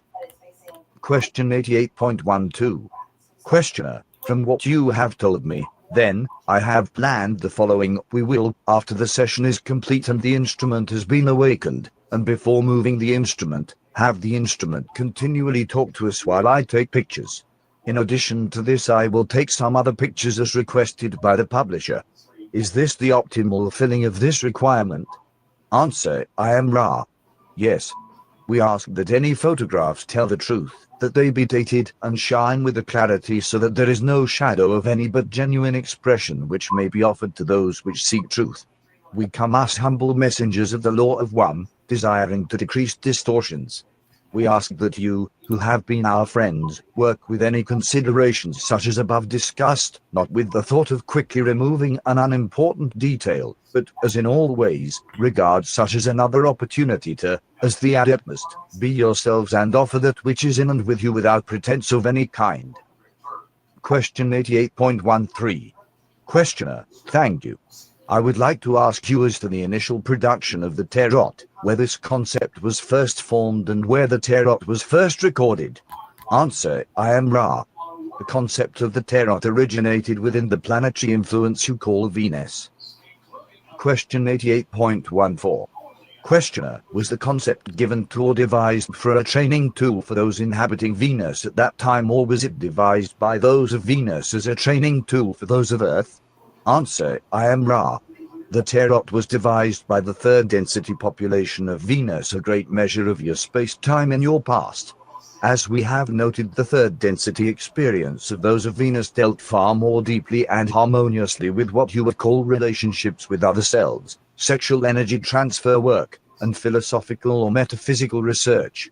The product of many, many generations of work upon what we conceived to be the archetypical mind produced the tarot, which was used by our peoples as a training aid in developing the magical personality. Question 88.15. Right, so the tarot cards were not originated here on Earth.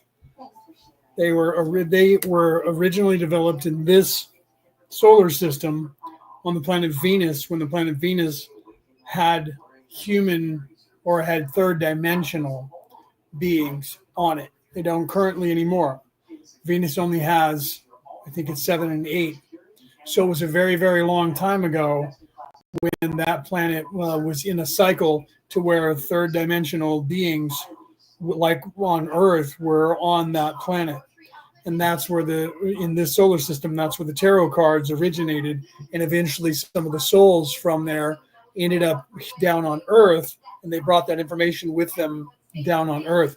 And Ra brought that information down on Earth to the Egyptians when their consciousness came here 12,000 years ago.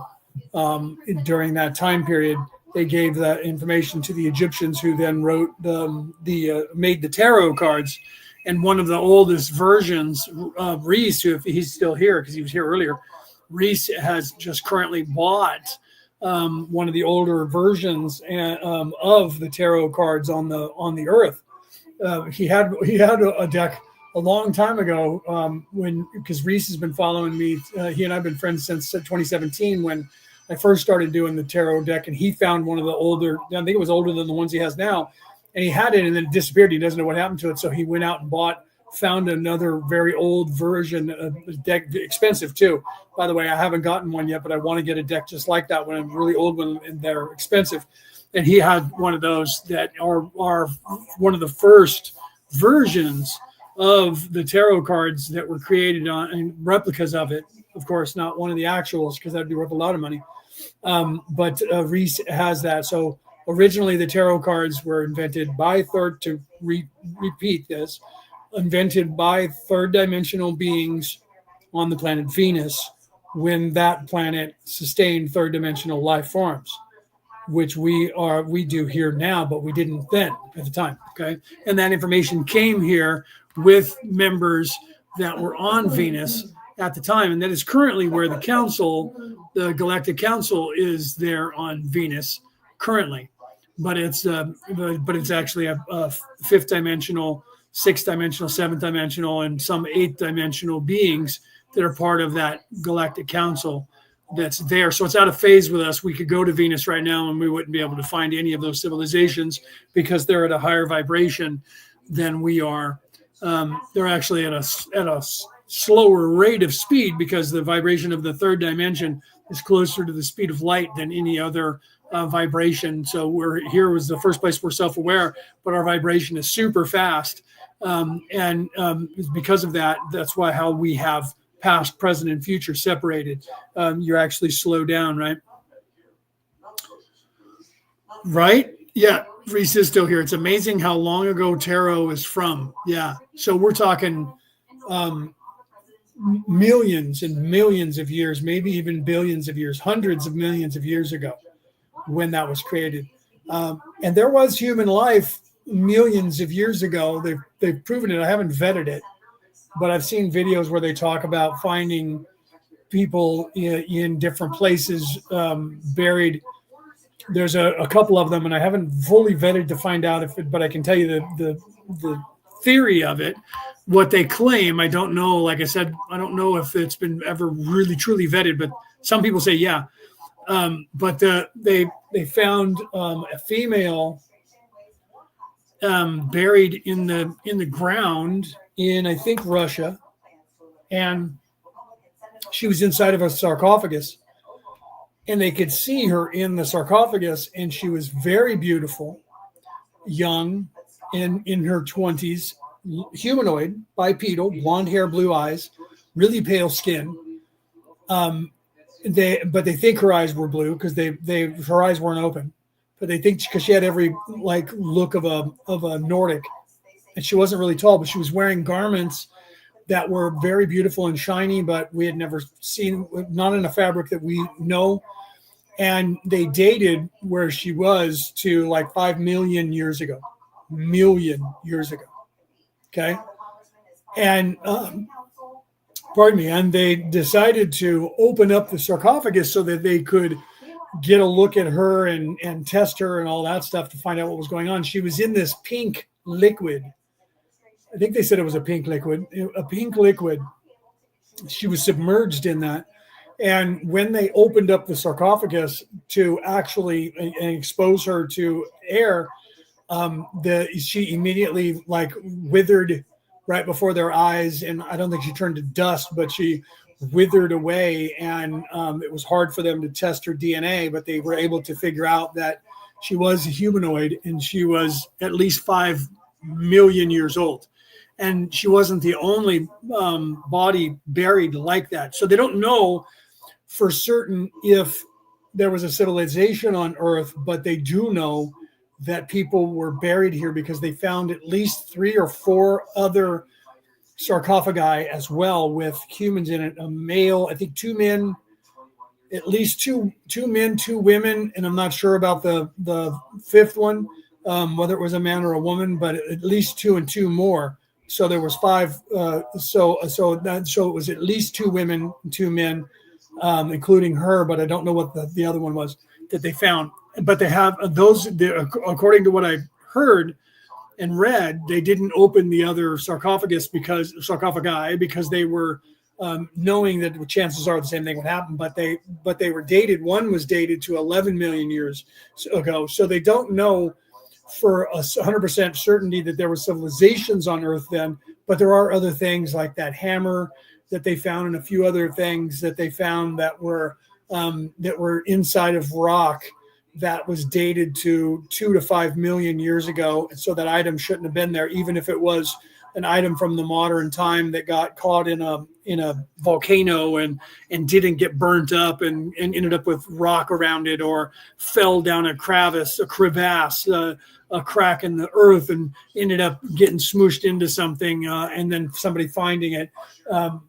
It wouldn't be able to be mummified in a way that it was. So it's weird how parallel, like the hammer was by hammers that we have here on Earth in the last just 3,000 years. So the science is like, well, if we have it, then it's not from an old civilization, because they're for some reason assuming that somebody who lived 1 million years ago would have never developed the exact way that we developed here now. So therefore, because they must have been more advanced than us, so they wouldn't be using the same crude tools. But we have crude tools, and then we advanced in 1,000 years, literally went from covered wagon to space in 50 years on this Earth. So why would some other civilization not have the same advancements that we did? But I digress. Okay, let's continue here, right? And go forward. But like I said, I haven't seen that with my own physical eyes, but I have read the files on it. And there's videos out there that will tell you about what I was just talking about. And there is no disclaimer saying this is untrue. There is nobody in the chat from the video going, this is a lie, it was made up. There's actual photos of the people that found the sarcophagus and photos of the sarcophagus. So they're out there and you can find them. So humans have been at least buried on Earth for millions of years, if not actually on Earth having civilizations over and over and over. And if you talk to the Aborigines in Australia, the Aboriginal people will tell you that this is the 7th cycle of the human condition on this Earth, which means that the flood that we know of, Noah's flood, was just the cycle that we're now in the one before us ending. And we then go back further, and we now know that 77,000 years ago, there was a cataclysm, and there was a group of people that lived before that ended 77,000 years ago. Okay, and if you read the Colburn Bible in Scotland, Colburn with a K, Colburn with a B, Colburn Bible, the first 6 books of the Colburn Bible apparently came out of Egypt with Moses during the Exodus, and they got a hold of them, found them in somewhere in either the Middle East or in Rome or the Vatican, and they took copies of them and took them back to Scotland and added them to their Bible called the Colburn Bible in Scotland. And that tells of at least 2 other past the flood, 2 other destructions of the earth, where the earth, almost everybody on the earth died during a calamity. And so the information's out there that our civilization that we are currently living in is less than 70,000 years old. More than likely, it's more likely about 14,000 years old or 12,000 years old. That because that would have been about the time when the flood happened. So we also know there was another one in between 77,000 years ago and now. And we're kind of equating ourselves with that one. And we also know that when you look at Egypt and you look at what Robert Schoch talked about that the Sphinx more than likely was built 128,000 years ago. Okay, so that means that the society that died off 77,000 years ago may have lived from 77,000 years ago, may have gone back as far as 126,000 years prior to that, without a calamity. So they may have lived for 70 some odd thousand years, 75,000 years, and then they may have been destroyed. And when you couple that information with the information of wanderers sign on for a time period of 77,000 years or 128,000 years in cycles to help a society get out from being stuck. Okay, so it's rare that wanderers come through that don't sign on for a long time unless it's crunched down to the last few lifetimes, and then a bunch of people show up, like what's happened here in the last 40 years, the whole last 50, 60 years on this planet, where we've gone from 2.7 billion humans on the Earth to now 8 billion humans on the Earth, and it's taken less than 50 years to get that population explosion. That's usually synonymous with the closer you get to the end of a cycle, and that's what we're shooting for here, is that by 2050 things are going to be back on track to where when people die they don't have to return anymore and they can actually go to the next level. Okay, so that's what we're shooting for at this point, and we're believing that that's what the timeline is set for. So we know that for those of you out there that are tired and you might be hearing my voice, this may be the last life that you may have to be recycled in the third dimension if you do the work, and you can actually go to the fourth dimension when you die in this life. By 2050, if you're around by then, between 2035 and 2050, you'll start being able to transition. You won't have to come back and be stuck down here anymore, because we're fixing this place so that you guys have those tools back in place, so that you can, when you die, you can move on to another existence the way you're supposed to. Okay, so for those of you out there in the world that are listening and you're tired and you feel like you've been here for thousands and thousands and thousands of years, and you're like, I'm tired of this and I just want to go home, do the work, because there's a very, very, very, very good possibility. There's a 100% possibility that if you do the work, you'll be able to, when you die in this life, move to the next one, not being recycled as a human and being born here again. But if you don't do the work and you can't graduate, then you'll just move to another planet and you'll get, veiled again, and you won't even know that you were ever on Earth. So that's just the way that works. Okay, let's continue let's put the raw back up here and continue with the law of one, right? Here we go. Questioner: I'll make a guess that those of Venus of third density who were the initial ones to partially penetrate the veil gleaned information as to the nature of the archetypical mind and the veiling process, and from this designed the tarot as a method of teaching others. Is this correct? Answer: I am Ra. It is so. Question 88.16. Questioner: I will also assume, and I may not be correct, that the present list that I have of 22 names of the tarot cards of the major arcana are not in exact agreement with Ra's original generation of the tarot. Could you describe the original tarot, first telling me if there were 22 archetypes? That must have been the same. Were they the same as the list that I read to you in a previous session, or were there differences? Answer: I am Ra. As we have stated previously, each archetype is a concept complex and may be viewed not only by individuals but by those of the same racial and planetary influences in unique ways.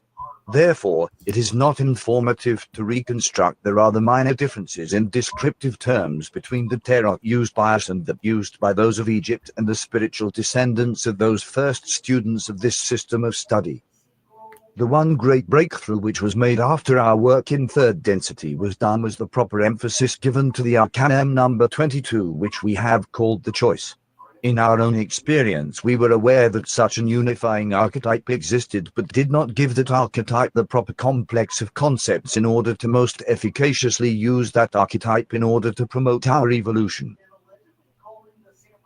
All right, so that's the end of part one of session 88. This guy's claiming that not only has he met an extraterrestrial, but he channels one. There we go. So let me do that. Okay, so then we'll go ahead and we'll restart this next session. Session 88, question, what are we on? Question 17 of the Law of One. So let's continue here. This is part 2, video part 2. Question 88.17. Questioner, I will make this statement as to my understanding of some of the archetypes and let you correct this statement. It seems to me that the significators of mind, body, and spirit are acted upon in each of these by the catalyst. This produces experience, which then leads to the transformation and produces the great way. This is the same process for the mind, the body, and spirit. The archetypes are just repeated but act in a different way as catalyst because of the differences of mind, body, and spirit, and produce a different type of experience for each because of the difference in the three. The transformation is slightly different. The great way is somewhat different, but the archetypes are all basically doing the same thing. They are just acting on three different portions of the mind, body, spirit complex, so that we can say that in making the significator a complex, basically we have provided a way for catalyst to create the transformation more efficiently. Would you correct that statement, please? Answer, I am Ra. In your statement, correctness is so platted up with tendrils of the most fundamental misunderstanding that correction of your statement is difficult. We shall make comments, and from these comments request that you allow possible realignment of conceptualization to occur. The archetypical mind is a great and fundamental portion of the mind complex, one of its most basic elements and one of the richest sources of information for the seeker of the one infinite creator. To attempt to condense the archetypes is to make an erroneous attempt. Each archetype is a significant ding and sitch, or thing in itself, with its own complex of concepts. While it is informative to survey the relationships of one archetype to another, it can be said that this line of inquiry is secondary to the discovery of the purest gestalt or vision or melody which each archetype signifies to both the intellectual and intuitive mind. The significators of mind, body, and spirit complexes are complex in and of themselves, and the archetypes of catalyst, experience, transformation, and the great way are most fruitfully viewed as independent complexes which have their own melodies with which they may inform the mind of its nature. We ask. Right, so you have to realize that trying to skip over, I talk about this all the time, people are always saying, oh, we're moving into 5D, we're moving into 10D, we're moving into 12D, right? And I constantly am saying, look, you can't fool the universe, you can't skip over things, right? And this is what Ra is saying right here, that you have to realize the weight of each archetype. Each archetype means the chakras. Each chakra represents an archetype, right? A personality trait that is in the physical plane, moving through the physical plane with the red ray root chakra, the orange ray, the sacral, the yellow ray, then going into the green and all the way up. All the chakras, everything above the heart chakra is the spiritual chakras. Everything below the heart chakra, so the three below are physical plane chakras. The three above are spiritual plane chakras. The heart chakra, it's the Visika Pisces, the yin and the yang. The heart chakra is the overlapping for both, because if you're in service to self, you're in the lower three chakras, but you love yourself. So you access the heart chakra, but it's love, self-love. If you are in service to others, then you are in the spiritual place, and you're not living in the physical realm. You're more in the spiritual realm. So you're in the upper three chakras. Again, the heart chakra is overlapping there because it rules the upper three chakras as well as the bottom three chakras, because you're in service to others. You love others as you love yourself. So therefore, the heart chakra is the focal point. That is the sixth energy, because the actual names for the chakras are numbers, more importantly in vibration for the chakras, are not 1, 2, 3, 4, 5, 6, 7. They are in fact 3, 4, 5, 6, being the heart chakra, 7, 8, 9. And if you look at that and you say, well, where does that apparent? As I mentioned before, in the oldest scroll that talks about the chakras, older than anything else on this earth, and that is the Emerald Tablets of Thoth. And in the Emerald Tablets of Thoth, the archetypes, even spoken that way, the gods that rule the archetypes of humans are named 3, 4, 5, and 6, 7, 8, 9. Worded that way, with the only place where the word and is on the heart chakra, 6. 3, 4, 5, and 6, 7, 8, 9. And that is exactly the way Thoth wrote that down and said it. So when you readjust your thinking to that, it makes more sense as to what's going on in the universe and in the world. And anybody who knows a lot about the chakras and are very spiritual, whenever I explain that to them and say those things to them and readjust your alignment, it actually activates them in a different way. And then all of a sudden they go, wait, what? And the whole universe clicks into place. And that's part of the corruption. The reverse being 1, 2, 3, 4, 5, 6, 7 is part of the corruption, like the as above, so below, as without, so within is a corruption of the true saying, which is as below, so above, as within, so without. Okay. And that's even spoken in the Bible that way. If you look at Matthew 18 and you read in there, you'll see that God is saying, what you sow on earth, I shall too sow in heaven, as below, so above. What you reap on earth, I shall too reap in heaven, as below, so above, as within, so without. So even in the Christian Bible, it was described as below, so above, as within, so without, not the other way around.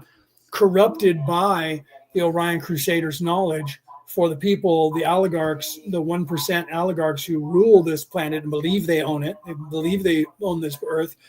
They corrupt everything in all spiritual practices that they can to change things to the caste system of one person in charge at the top and everybody else beneath that person.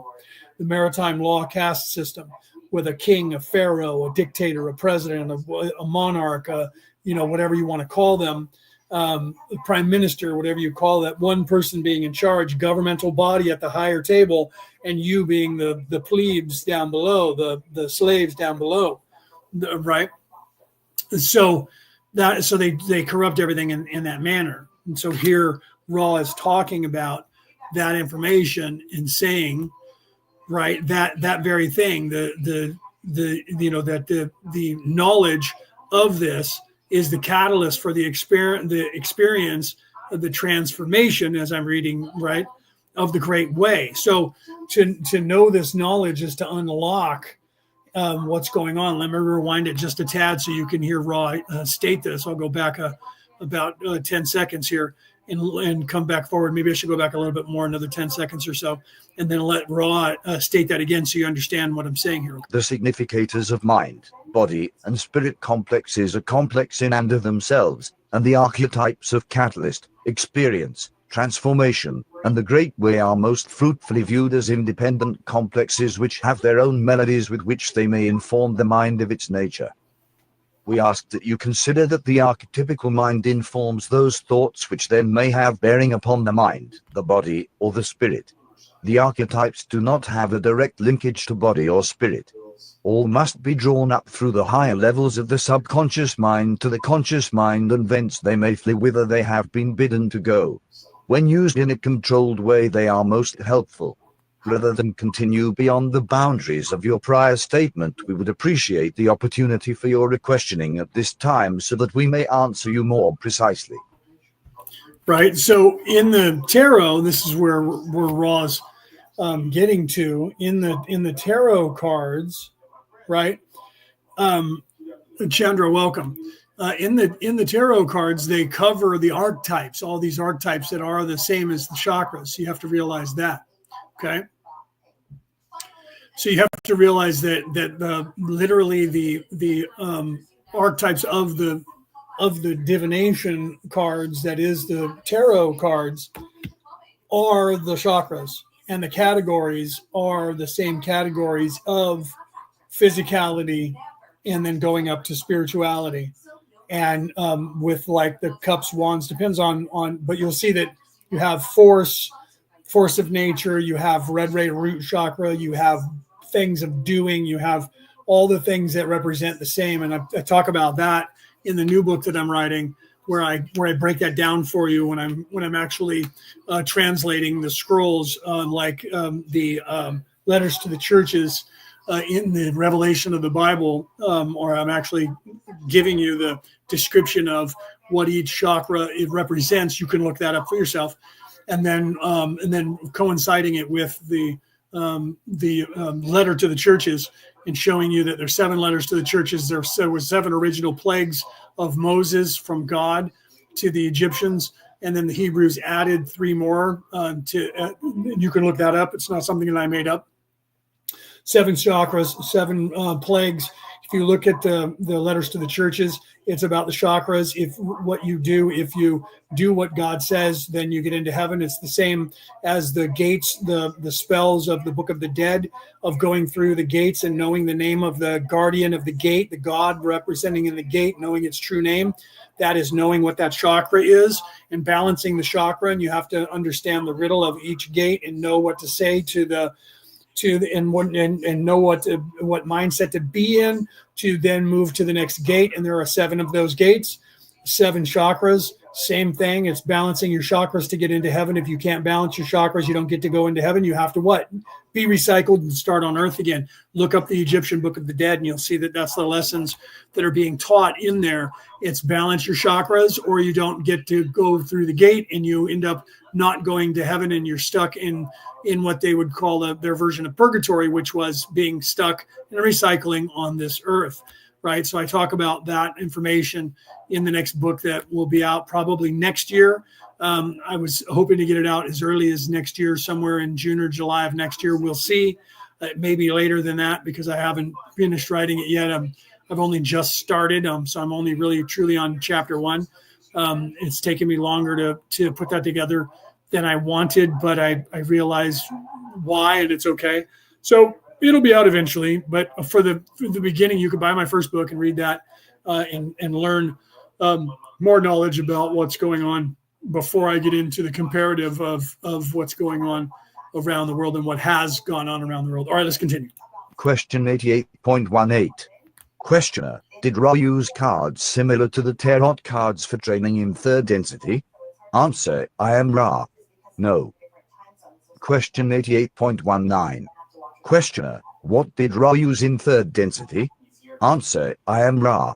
You are aware in your attempts at magical visualization of the mental configuration of sometimes rather complex visualizations. These are mental and drawn with the mind. Another example well known in your culture is the visualization, in your mass, of the distortion of the love of the one infinite creator called Christianity, wherein a small portion of your foodstuffs is seen to be a mentally configured but entirely real man, the man known to you as Jehoshua, or, as you call this entity now, Jesus. It was by this method of sustained visualization over a period of training that we worked with these concepts. These concepts were occasionally drawn. However, the concept of one visualization per card was not thought of by us. Okay, so just to be clear here, the tarot cards were originally created by the soul that was Jesus Christ on this planet. Okay, just so you know. That's what, and let me replay that so you understand that.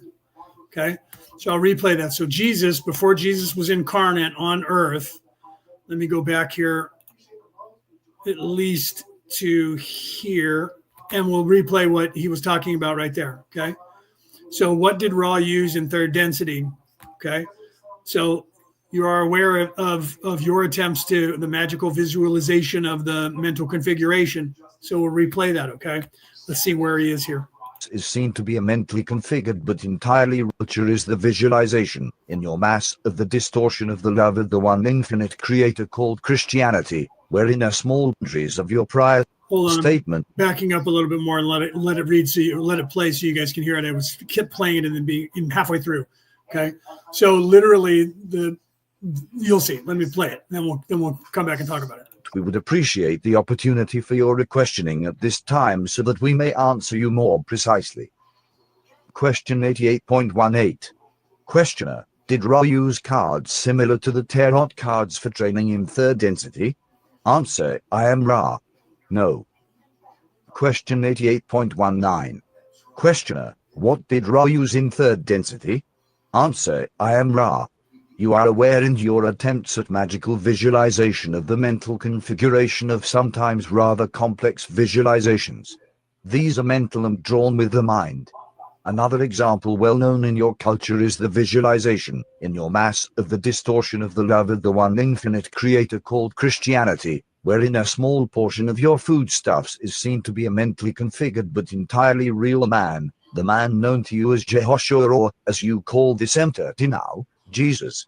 It was by this method of sustained visualization over a period of training that we worked with these concepts. These concepts were occasionally drawn. However, the concept of one visualization per card was not thought of by us. Question 88.20.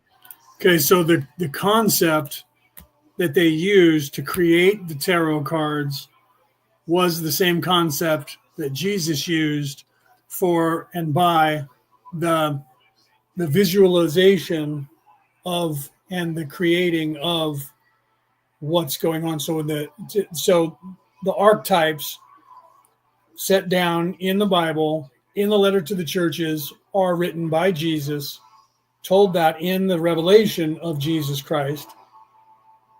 And that revelation is telling you about the chakras and how to balance the chakras. It is exactly what Ra is referring to here about the archetypes and those visualizations and those balancing of those that were used to make the tarot cards in the physical plane down here on Earth. Came from that visualizing concept by Joshua, by Jesus, that Jesus used when Jesus came down here. Okay? And so literally letting you know that Jesus was the one who created that prior to being on Earth, when Jesus was on Venus, prior to being on Earth. Ra doesn't say that to you there, but I'm telling you that knowledge because Ra couldn't tell you that knowledge 40 years ago. What Ra could tell you was what Ra did tell you, but what Ra was trying to tell you was that, whether you want to believe that or not, whether you believe that Jesus wasn't real, or whether you believe that the religion that you learned before you learned about Jesus is the right way and that Jesus is fake, isn't going to change the knowledge of the universe. And that was what Ra was referring to there. Okay, so let's continue here. Questioner: how did the teacher relay information to the student in respect to visualization? Answer: I am Ra. The process was Kabbalistic, that is, of the oral tradition of mouth to ear. Question 88.21. Questioner: then when Ra attempted to teach the Egyptians the concept of the tarot, was the same process used or a different one? Answer: I am Ra. The same process was used. However, those which were teach learners after us first drew these images to the best of their ability within the place of initiation and later began the use of what you call cards bearing these visualizations representations. Question 88.22. Questioner: were the court arcana and the minor arcana a portion of Ra's teachings, or was this something that came along later? Answer: I am Ra. Those cards of which you speak were the product of the influence of those of Chowdo and Summer. Question 88.23. Questioner: you mentioned earlier that the tarot was a method of divination. Would you explain that? Answer: I am Ra. We must first divorce the tarot as a method of divination from this major arcana as representative of 22 archetypes of the archetypical mind. The value of that which you call astrology is significant when used by those initiated entities which understand, if you will pardon the misnomer, the sometimes intricate considerations of the law of confusion. As each planetary influence enters the energy web of your sphere, those upon the sphere are moved much as the moon which moves about your sphere moves the waters upon your deeps. Your own nature is water in that you as mind, body, spirit complexes are easily impressed and moved. Indeed, this is the very fiber and nature of your journey and vigil in this density, to not only be moved but to instruct yourself as to the preferred manner of your movement in mind, body, and spirit. Therefore, as each entity enters the planetary energy web, each entity experiences two major planetary influxes, that of the conception, which has to do with the physical, yellow ray manifestation of the incarnation, and that at the moment you call birth, when the breath is first drawn into the body complex of chemical yellow ray. Thus those who know the stars and their configurations and influences are able to see a rather broadly drawn map of the country through which an entity has traveled, is traveling, or may be expected to travel, be it upon the physical, the mental, or the spiritual level. Such an entity will have developed abilities of the initiate which are normally known among your peoples as psychic or paranormal. When the archetypes are shuffled into the mix of astrologically oriented cards which form the so-called court arcana and minor arcana, these archetypes become magnetized to the psychic impressions of the one working with the cards, and thusly become instruments of a linkage between the practitioner of the astrological determinations and divinations and the one requesting information. Ofttimes such archetypical representations will appear in such a manner as to have seemingly interesting results, meaningful in configuration to the questioner. In and of themselves, the major arcana have no rightful place in divination, but rather are tools for the further knowledge of the self by the self for the purpose of entering a more profoundly, acutely realized present moment. Question 88.24. Questioner: Ra must have had, shall we say, a lesson plan or course of training for the 22 archetypes to be given either to those of third density of Ra or, later on, to those in Egypt. Could you describe this scenario for the training course? Answer: I am Ra. This shall be the last full query of this working. We find it more nearly appropriate to discuss our plans in acquainting initiates upon your own planet with this particular version of the archetypes of the archetypical mind.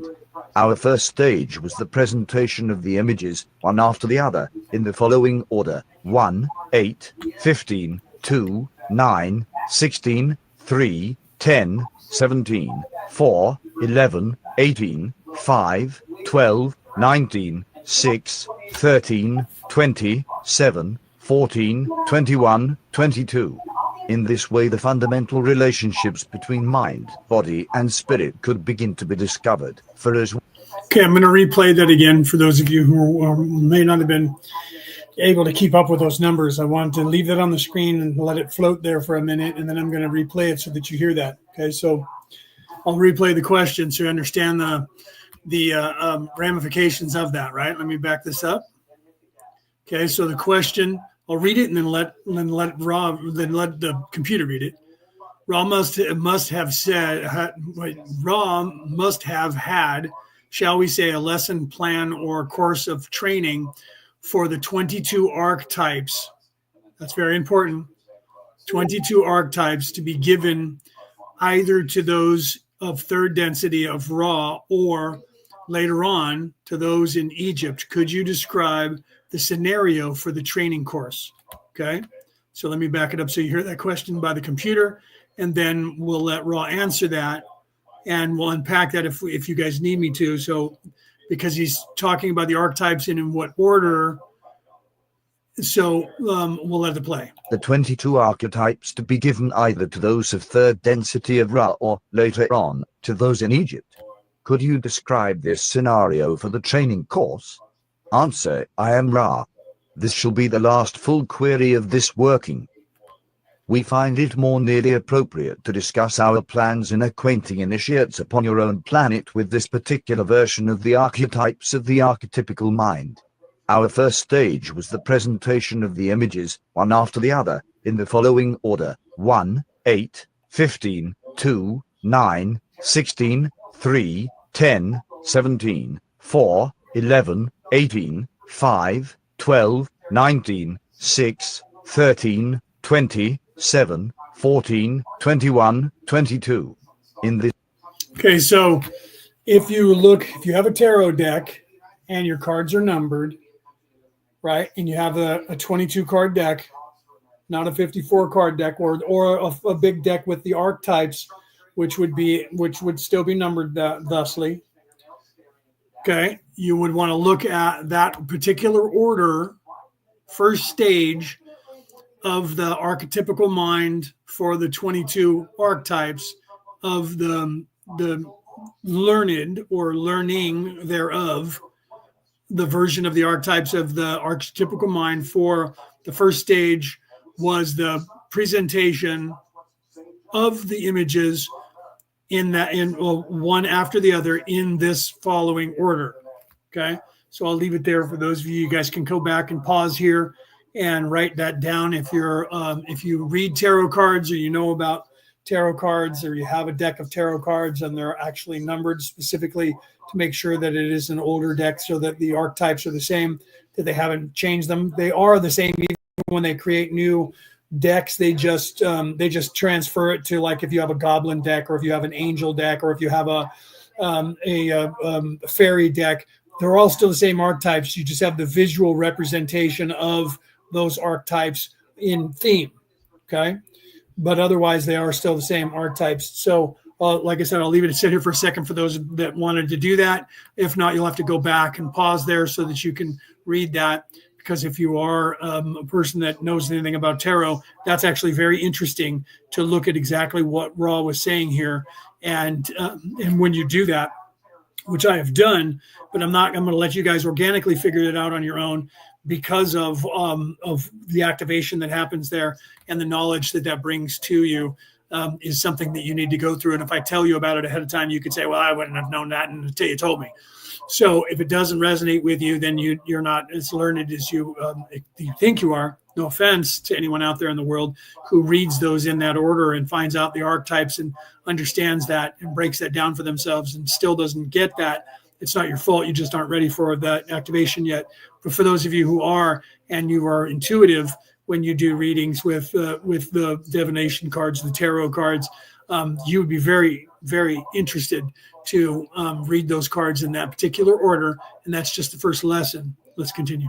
This way the fundamental relationships between mind, body, and spirit could begin to be discovered. For as one sees, for instance, the matrix of the mind in comparison to the matrices of body and spirit, one may draw certain tentative conclusions. When, at length, the student had mastered these visualizations and had considered each of the 7 classifications of archetype, looking at the relationships between mind, body, and spirit, we then suggested consideration of archetypes in pairs 1 and 2, 3 and 4, 5, 6 and 7.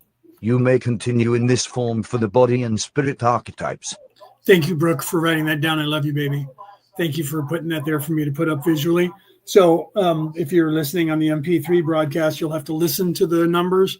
If you're watching it on a video, you can pause there. Brooke wrote them down and put it in the chat, and I just put it up on the screen for those of you who would find it easier at that point to read that. Thank you, baby. Love you. All right, let's continue. You will note that the consideration of the significator was left unpaired, for the significator shall be paired with archetype 22. At the end of this line of inquiry, the student was beginning to grasp more and more deeply the qualities and resonances of each archetype. At this point, using various other aids to spiritual evolution, we encourage the initiate to learn to become each archetype and, most importantly, to know as best as possible within your illusion when the adoption of the archetype's persona would be spiritually or metaphysically helpful. As you can see, much work was done creatively by each initiate. We have no dogma to offer. Each perceives that which is needful and helpful to the self. May we ask if there are any brief queries before we leave this working? Question 88.25. Questioner, is there anything that we can do to improve the contact or to make the instrument more comfortable? Answer, I am Ra. We, again, warned you concerning the distortions of the instrument's hands. The 4th density influence upon them could be inconvenient in that, if allowed to proceed without abatement, what you call your surgery shall be almost immediately necessary. The alignments are good. You have been fastidious. We leave you, my friends, in the love and in the light of the one infinite Creator. Go forth, therefore, rejoicing merrily in the power and in the glorious peace of the one infinite Creator. Adonai. Okay, so we'll go ahead and start the next session, right? So that was session 88 of the Law of One. So the next session will load here when this ends. It'll automatically go to session 89. That's session 88, May 29th, 1982. We will go to session 89, June 9th, 1982. I am Ra. I greet you in the love and in the light of the one infinite Creator. We communicate now. Question 89.1. Questioner, could you first please give me the condition of the instrument? Answer, I am Ra. It is as previously stated. Question 89.2.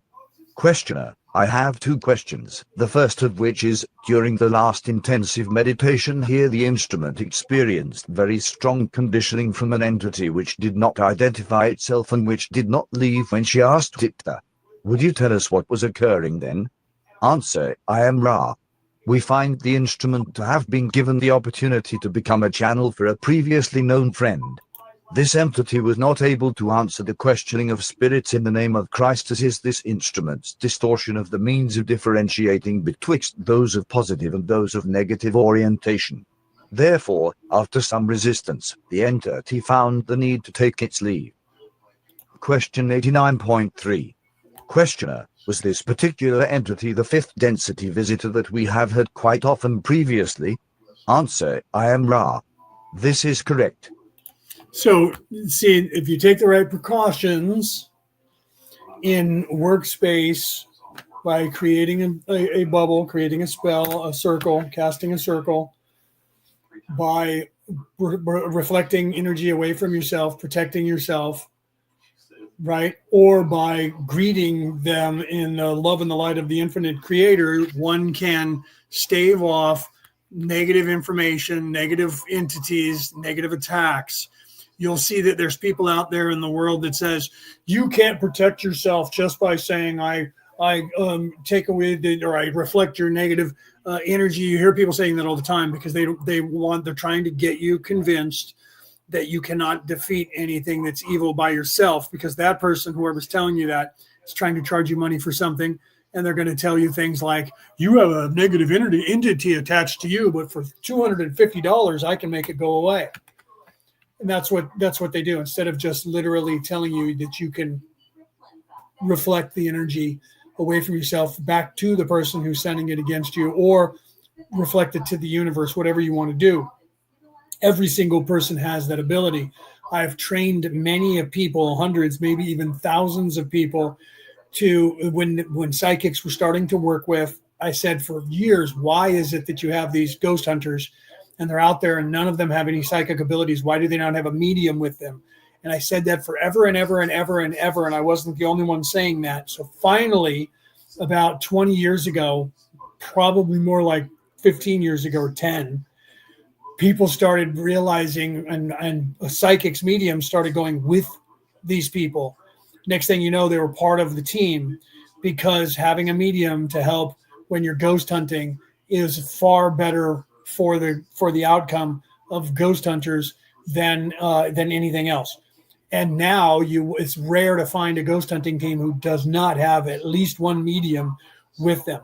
And I've trained many, many mediums when they were going and doing those things, including people that were, back in the day, they had priests that would do, the different things like exorcisms and things like that to get rid of people being possessed or clear a house. And they were trying to do things not as a psychic, but with abilities and with these words that they learned and spells that they learned even back to the Roman days. And I was saying again to the church, why are you not getting people involved that are mediums to help you do these things? They can literally sense them, talk to them, see them, interact with them. You guys don't know. You're scared little children holding onto a cross with a blanket over your head in the corner, chanting things to trying to defend yourself, and you have no idea what you're up against, where it is, however many of them there are. Why are you not taking people who can see them and embracing that? Because surely, I said this to the church, I've been knighted by the Holy Roman Catholic See. Surely if you believe that there are demons and entities that can possess a human body, then that means that you should also know that some people can see them, and you shouldn't have a problem with that. So how can you say there are disembodied spirits that could be haunting a place, but yet you're saying there can't be anyone who can actually see them from the physical? So I know that you guys know that that's a thing. You just don't want anybody else to learn that, because you don't want them ascending without your say-so. You don't want them ascending, period. So you want to control them in the mundane. If you're truly trying to help these people and you're truly in service to others, you will start hiring psychics to go with you to do these things. And forever, until until the 70s, 80s, going into the 90s now, they didn't do that. And eventually now they're even starting to do that, is my point. And every single person that I've ever trained, I didn't have to train them to be a psychic. I didn't have to train them to be a medium. The only thing I had to do was shift their thinking to the inner standing instead of standing under someone, instead of understanding, shift their thinking and empower them with the concept of you are the creator. You are part of the creator. You are a co-creator. Those people who are disembodied, who are evil, cannot create the way you can. You have the power. You have the manifestation. You have the ability to defend against and ward them off. You can stop them with your thoughts. You can stop them with your words. You need to realize that they cannot do anything to you because you are the polarization. You are the battery. You are the magnet that is the opposite, that pushes them away by your very beingness appearing there. You repulse them. So therefore, you're the one who can stand and move towards them, and they're the one that gets pushed away from you. They can't do that to you. That's why evil people can't even do that. Evil people have to physically do harm to your body to force you to do something, because they can't either. They can't stop you. They can only physically torture you and beat you. This is why I teach people that if you want to defeat evil, you do not engage them in physical combat, because that's what they want you to do. They want you to get physical so that they can justify murdering you, raping you, pillaging you, destroying you, enslaving you. You don't fight them that way. When I was in think tanks and we were talking about that back in 2012, I was saying no violence, no overthrow of governments, change the culture, and the government changes. Change the culture. Be the change you want to see. Mahatma Gandhi said that. Be the change you want to see in the world. Change the culture of the person. Empower the person with knowledge, and that is going to change the culture, and that is going to change governments. That is going to change the face of the world. Trying to figure out how you're going to nuke a government is not going to do it. It's going to get you arrested, jailed, imprisoned, and enslaved, if not just murdered. You can fight a person in the physical and defeat them. You can't defeat an idea. Once it's unleashed, you have to murder everyone who knows the idea to defeat the idea. And we know that that doesn't work. Even when they tried to do that after Mary, when she left after Jesus's demise, when she was exiled and left and went to the south of France, once the church found out that she was over there, they sent their knights there and murdered 2 million people in the south of France to try and eradicate that memory and that religion that was teaching the way Jesus was teaching. We know this because it didn't work. We know this because the knowledge is still around of those events, and they were handed down from people to people, and people wrote books about them, and Dan Brown read them, and Dan Brown eventually wrote the Da Vinci Code and eventually became a movie about the concept of what was going on for the last 2,000 years by the Roman Catholic Church and all Christian churches, being controlled from the top, not aware. 99% of the patrons, 99% of the clergy, never knowing what changes were made to the church during the councils of Nicaea, at least those two, but there were like 50 other councils.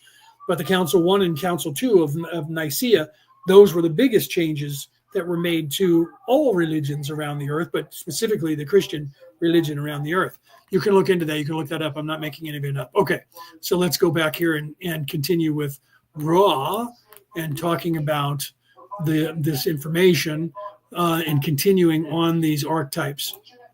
Question 89. We're continuing on the assassin, that comes from that knowledge of defending yourself and how to stop the assassin. And so he asked, was the particular entity the fifth density visitor that we had quite often previously? And Ross said, this is correct. So then Dawn's asking the question, is he back with us at this time? 9.4. Questioner, is he back with us at this time? Answer, I am Ra. No. The attempt to speak was due to the vigilant eye of the minions of this entity, which noted what one may call a surge of natural telepathic ability upon the part of the instrument. This ability is cyclical, of the 18-diurnal period cycle, as we have mentioned aforetime. Thusly, this entity determined to attempt another means of access to the instrument by free will. Question 89.5. Questioner, was this what I would refer to as an increased ability to receive telepathically over a broader range of basic frequencies so as to include not only the Confederation but also this entity? Answer, I am Ra. This is incorrect. The high point of the cycle sharpens the ability to pick up the signal but does not change the basic nature of the carrier wave. Shall we say, there is greater power in the receiving antennae? Question 89.6. Questioner, this question may be meaningless, but would a fifth density entity of the Confederation who was positively polarized transmit on the same frequency as our negatively polarized fifth density companion? Answer, I am Ra. This is correct and is the reason that the questioning of all contacts is welcomed by the Confederation of Planets in the service of the Infinite Creator. Right. So that's a hard pill to swallow right there at that point when you find that out, right? So a diurnal cycle is a cycle of day. It's a diurnal, meaning a day. Cassie, she said, what is a diurnal cycle? That's a 24-hour period on this planet. The reason that Ra says diurnal cycle is because there's depending on the size of the planet and the distance away from the star, you're going to, and the speed of a rotation of the said planet, the one day is going to be specific to the very planet. So he was using the vernacular of a generic diurnal, meaning day cycle or rotation of your planet. So that's what he's talking about there. He's talking about one on this planet, 24 hours. That's what he's talking about there. So, so this is why the problem with getting back to what Ra was saying there when Don asked the question, could this information be, this question may be meaningless, but would the fifth density entity? No, that was the one before that. So could it be that this information would be transmitted on the same frequency by someone that's in service to self as in service to others? And the answer is yes, and that's why we say that the questioning would be something that you would want to do, and we welcome that questioning, because you have to be careful when you're talking to an entity. Anybody who's ever used a Ouija board and heard stories about Ouija boards would be somebody that would know the information that sometimes people get from a Ouija board, and trusting the person or entity that is giving you this information, that you don't know for certain that that person is good or not good or bad, unless you started talking to them. And a perfect example of that was last week here on the Law of One, when Craig Leo Ra was on. And if any of you are friends with him and you know him, you may think that he is a great person, and he propagates and like he is in service to others. But after me listening to him and talking to him and having conversation with him last week, I came to the conclusion eventually that he was actually in service to self, and he's pretending to be in service with others. So you can fool humans if you are in service to self, but you can't fool the universe. So anybody who's awake enough will be able to tell the difference. And when people said, no, Leo, I think you just misunderstood, I'm like, go back and actually pay attention to what he said and what I said to him, and look at the words that he used. And I pointed those out. Someone who's in service to others would not have said the many of the things that he said in the way he said them. Only self-serving people speak the way he was speaking in the chat in the Law of One last week.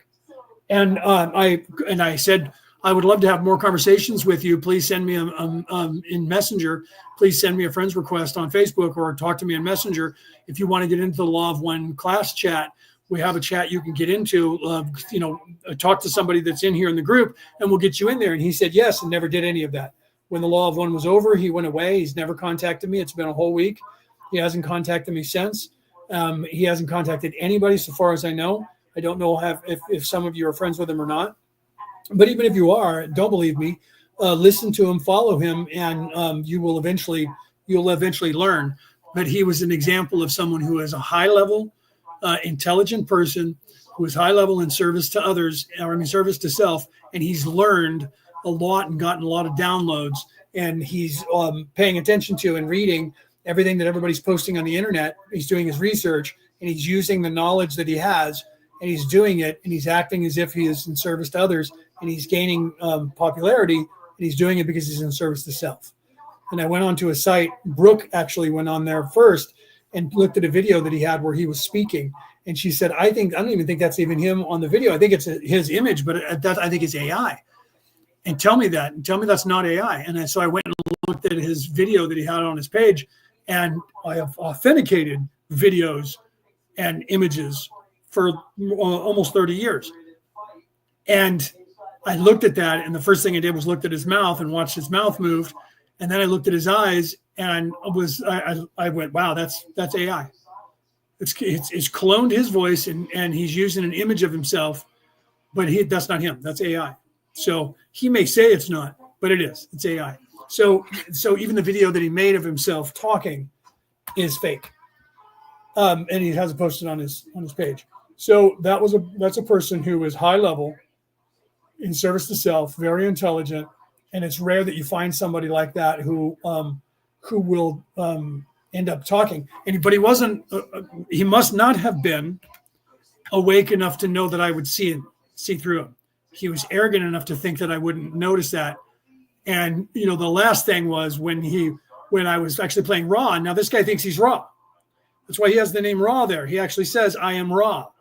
So he was quoting Ra, and then Ra was talking about what he was talking about. And when I paused it to talk about what Ra just said, which was contradicting what he claimed a few minutes earlier, he knew it. Because when I stopped and said, now here Ra is talking about that very thing, his comment was, here we go. Someone who's in service to others would never make that comment. Only a person in service to self will ever say in a conversation, oh, here we go. Only self-serving people ever say that. Only ego says those words. And I said, that's when I went, here we go. Why would you say that? And that's when I said, okay, look, I've given you every opportunity so far in this show to show me that you were in service to others, and you are not. You're in service to self, and you're pretending, and you're hiding. And at that point, when I accused him the second time, he did not respond. He did not say, no, I'm not. I'm in service to others. He did not say that. And had he not understood the concept, that would be a big problem, because he claims to be Ra. So why would he not understand the concept of something that Ra actually stated using Ra's vernacular, and he didn't respond to it? So anyways, yeah. So Brooke's talking about that. Yeah, he's using AI to grabs people's attention, then misleading them.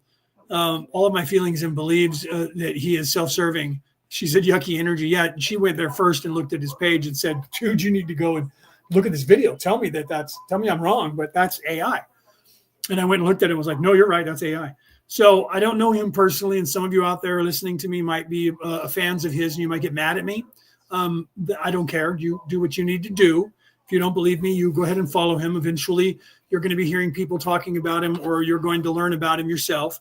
And he's going to serve the all, because that's what everyone does, including self-serving people. They serve the greater good of all by what they do. However, he is a rare thing that you will find somebody of that high level still here on earth, self-serving, that's not trying to be the devil or trying to be the greatest evil taking over the world as a dictator. He's actually moving into the spiritual realm and trying to grab spiritual people and hold on to them for his own gain, which does happen, but most people don't do it the way he's doing it. So, but I tried to give him every opportunity to prove that he was in service to others when I first sensed that he was in service to self, and he just didn't do it.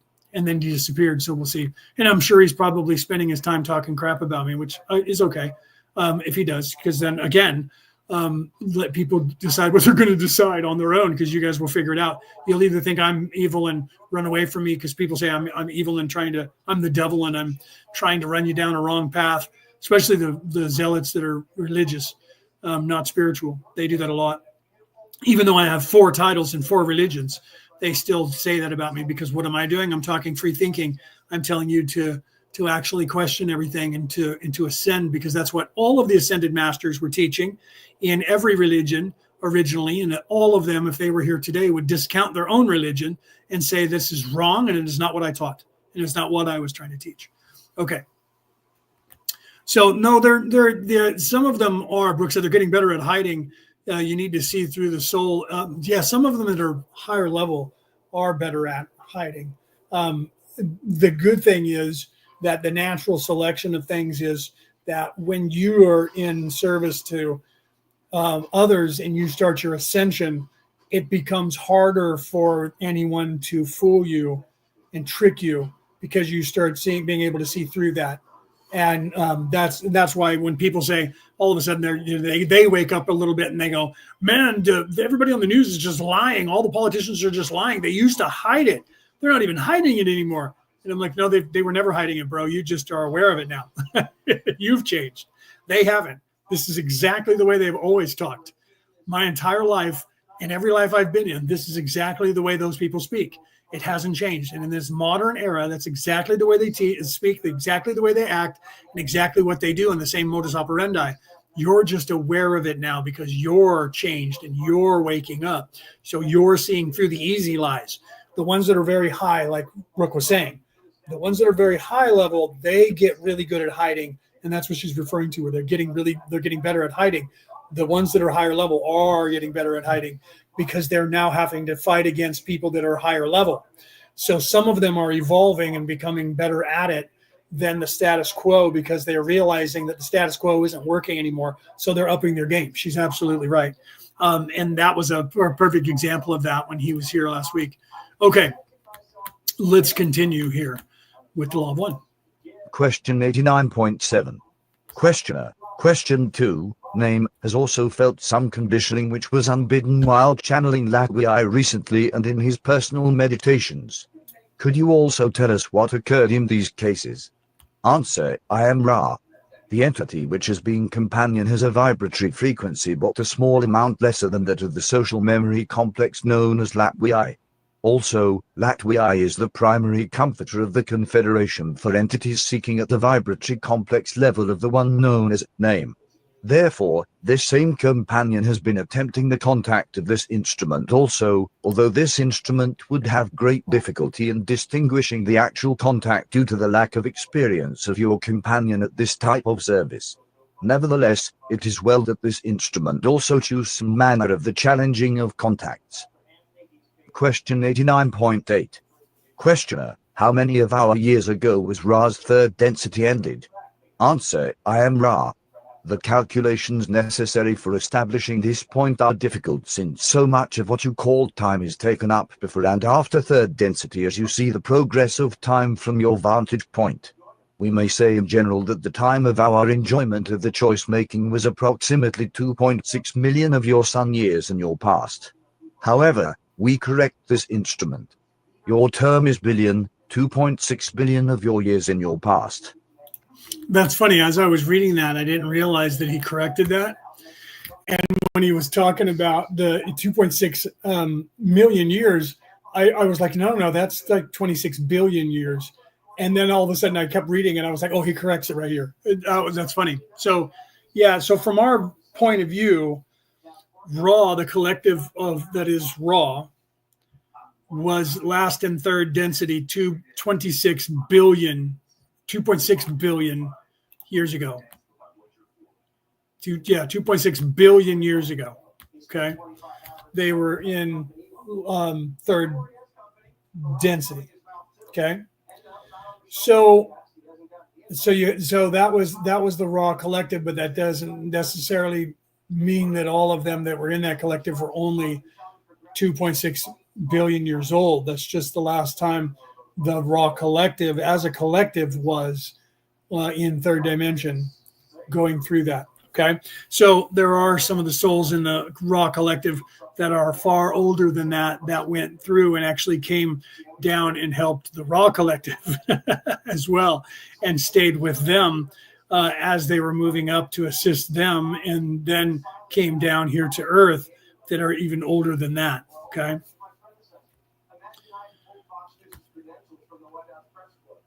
Right. And Shelley said the government corrects dollars with millions to billions. So yeah, so you have to realize that that perspective, though, right? So from our point of view down here, the numbers are vast because things are not now. So there's a differentiation because there's a past, a present, and a future down here. When you're in third dimension, when you get outside of third dimension, it's a lot longer or a lot less because it's now, right? So you're outside of time. So everything is just now. There is no time. So it's you're outside of time. So it's a quantum weirdness that people don't understand the concept of down here until you do. So it's really bizarre, and it's hard for us to describe it to you. That everything's now, and the distance of time is only the distance it takes the physical body to move from one place to another. And when you start moving up in the spiritual sense into 4D, 5D, 6D, you start losing the physical body and you start residing more in the non-physical body and the spiritual body, which is energy and it is light. So you then can stay in one place and through the mind instantaneously travel from one place to another, because you don't have a physical body to move in a physical way to a physical plane. You are energy and you can move outside of time. So you don't have to be bound by the physics of moving at the speed of light because of being energy. You just go from one part of the universe to another part of the universe instantaneously. And you saw Frank Herbert play that out in the Dune saga, in the Dune books, with the folding of space that was done by the consortium that controlled space travel, where they literally would fold space and move. Now, Frank Herbert wrote that a long time ago, and scientists are actually talking about that creating a wormhole. The Einstein-Rosen bridge was a wormhole concept of traveling for the distance in between two places that are a lot further by folding space and traveling through a wormhole to that place instead of having to travel in a straight line to that place. And because the universe is cyclical in nature, and it is a torus in nature, not a flat plane, just like the earth is not flat, it's actually a torus. It's not flat because nothing in the universe is actually flat like that. Except for when you come down to a planet, you can look at a flat plane, but the planet itself is a sphere. And I know there's a lot of people out there that believe that the earth is flat, and they also probably don't believe the sky is blue.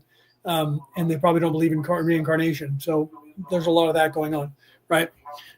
So that's okay. They can believe that. Anybody can believe whatever it is that they want. It doesn't change the way the universe is. It just means you don't believe it. And that's okay. You're not supposed to believe it until you do believe it. That's just the way it works in the universe. So I don't usually try to convince people, but I will argue the argument to see how much they know their argument and how well they know their argument, just to see how far that they can go. And I can argue both sides of the argument, but I don't. I'm not always, but I can. I can be the devil's advocate. Anyway, let's continue here for a couple more minutes, and then I'm going to have to go. Okay, let's go here. However, this time, as you call it, is not meaningful, for our intervening space-time has been experienced in a manner quite and that your third density experience of space-time. Question 80. See, and so he was explaining that. So it's hard for you to understand the concept down here because up there is no time, and that's what I was trying to explain there in what I was saying. So the 2.6 billion years is from our perspective, not from the perspective of outside of time, because it's just now. So you don't understand that concept until you don't have time to relate. Down here, we have to look at a clock, and we have days, and we have cycles. That's the diurnal cycle that we were talking about earlier. And so because of that, we're ruled by nature. We're ruled by the time of the day, daylight, day, night, night. Each year is a cycle of spring through, back around winter, fall, winter, spring again, summer, fall, winter, spring every year. And it renews itself wherever you're living. It gets renewed in that time period. Unless you live in the Southern Hemisphere and you're a European-run country, and then your year is the same year as the people in the North, although the physical year that you're living in, like if you're in Australia, winter is in the summertime and summertime is in the wintertime. So Christmas, for you, is in the middle of summer, even though it's December on your calendar, because you're going by the European calendar, which is a Northern Hemisphere calendar, because that's who your rulers are, who created that calendar. And your government is being run by them. Like if you're Australian, your government is a commonwealth of the United Kingdom, of the King of England, like America used to be. And some people try to claim they still are. Canada is as well. even though they have their own government, they're still a commonwealth. They're still actually owned by the British Crown. And if you're Australian and don't believe that, you should look it up because it's true, right? So some people say that about America because America used to be a commonwealth, a colony of England. But even the English don't claim it these days. And some people are like, no, they're just doing that to hide. I'm like, yeah, those same people probably believe the Earth's flat too. And they're just hiding that from the whole world and everybody's in on it. Okay, here we go. 9.9. Questioner. It appears that the end of Ra's third density coincided with the beginning of this planet's second density. Is that correct? Answer. I am Ra. This is roughly correct. Question 89.10. Questioner. Did the planet Venus become a fourth density planet at that time? Answer. I am Ra. This is so. Okay, so I'm going to pause here, and I'm going to end up rewinding this, not today, but I'm going to give you this tidbit, and then I am going to have to go, and then we will start this again. I'll go back and go back to this next week because I want to get into this even more. But what's his name? I can't think of his name right now. The actor who, what is his name? Those of you, I think, Cassie, you know who I'm talking about. The guy that all of a sudden came out with all of his theories of stuff in the science fiction, and I've talked about him a few times. Was his name Terrence Howard? Terrence Howard, oddly enough, I don't know if he's read The Law of One. Terrence Howard, in his description of the things and how things work in the physics, which I would love to have a conversation with Terrence Howard. Please, Terrence Howard, or anyone who knows Terrence Howard, if you are in any way connected to Terrence Howard out there in the world, tell him about this section in The Law of One, and tell him that Leonard O'Neill wants to have a conversation with him about it, because in session 89, question 8, 9, and going into 10, Ra is talking about that very concept, because Dawn back in 1984 asked the question of when the Earth, well, at that time, 2.6 billion years ago, was that the time when the Earth had its second dimensional vibration start. And was this at the time when that was happening on the Earth? Was Venus at that point still having the third dimensional activity going on in Venus? And Ra said, yes. Terrence Howard has said that the planets in our solar system have been created and have been moving away from the sun at a certain rate of speed, that we're all moving away. The Earth is moving away from the sun. All planets are moving away from the sun, the same way that our solar system or the Milky Way galaxy is moving away from the center of the universe. We're moving away from the center of our universe, Sol, the sun, at a slow rate of speed. And he said that other planets, when they were Mars, for instance, he says, Terrence Howard, when Mars was in the position that Earth is in now, at this distance away from the sun, there was third dimensional life forms on Mars, and it moved away from the sun, and the Earth was in a closer orbit and was slowly moving away from the sun as well. And that orbit took it to where it is currently. And now we have sustainable third dimensional life forms on here. And eventually we are going to move away from the sun far enough to where third dimensional life forms are not going to be congruent with or conducive to living on Earth, but fourth dimensional life forms will be.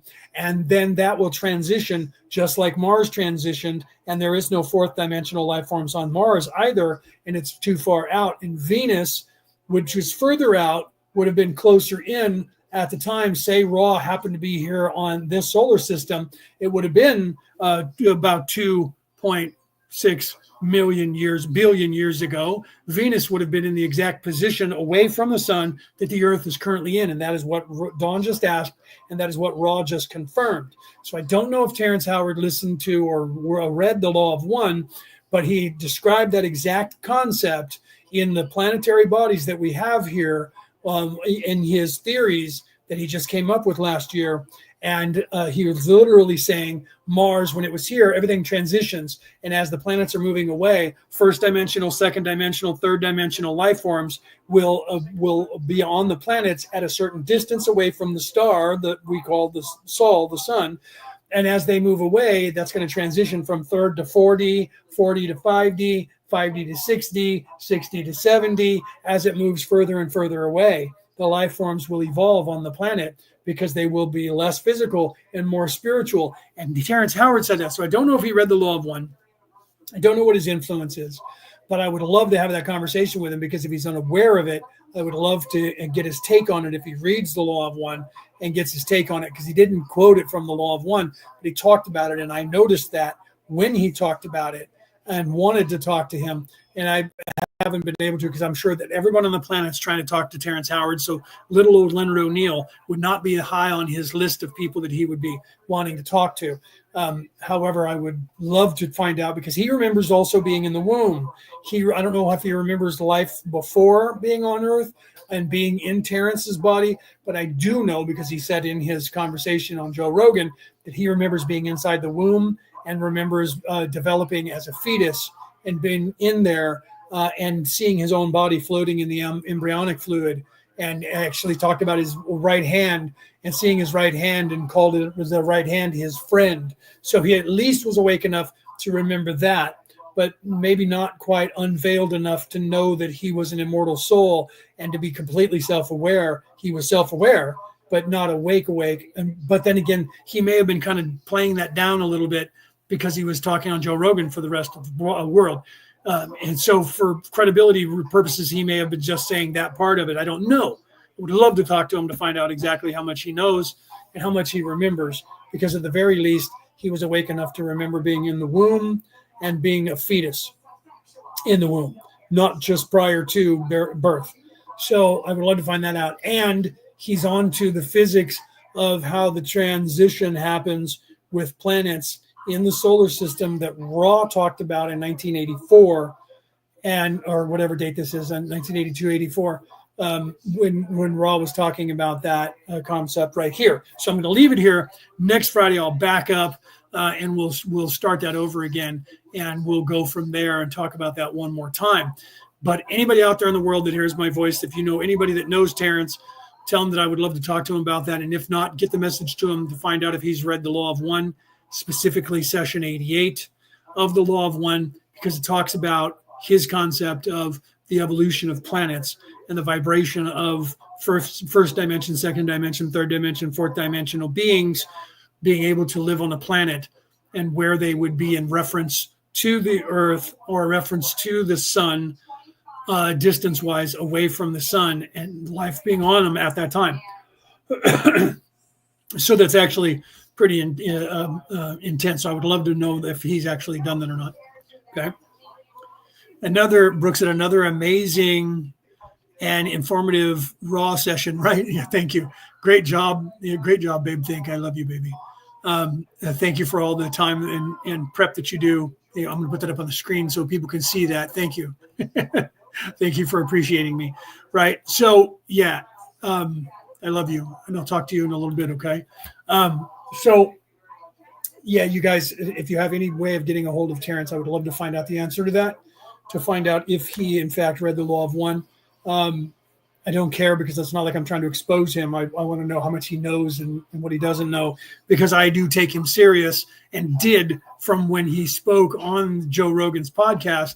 I was like, this man's going to change the face of the world in physics, and they're not going to believe him at first, and they're going to be trying to just count him, because that's what they do. That's what you do. I was a scientist. I was going to be a physicist, and I was going to, government wanted me to work for them, the U.S. government, and tried to recruit me from age 11. And I said no. And once I realized they were already stealing my information, I was then burned it all and stopped writing it down for them to be able to figure it out.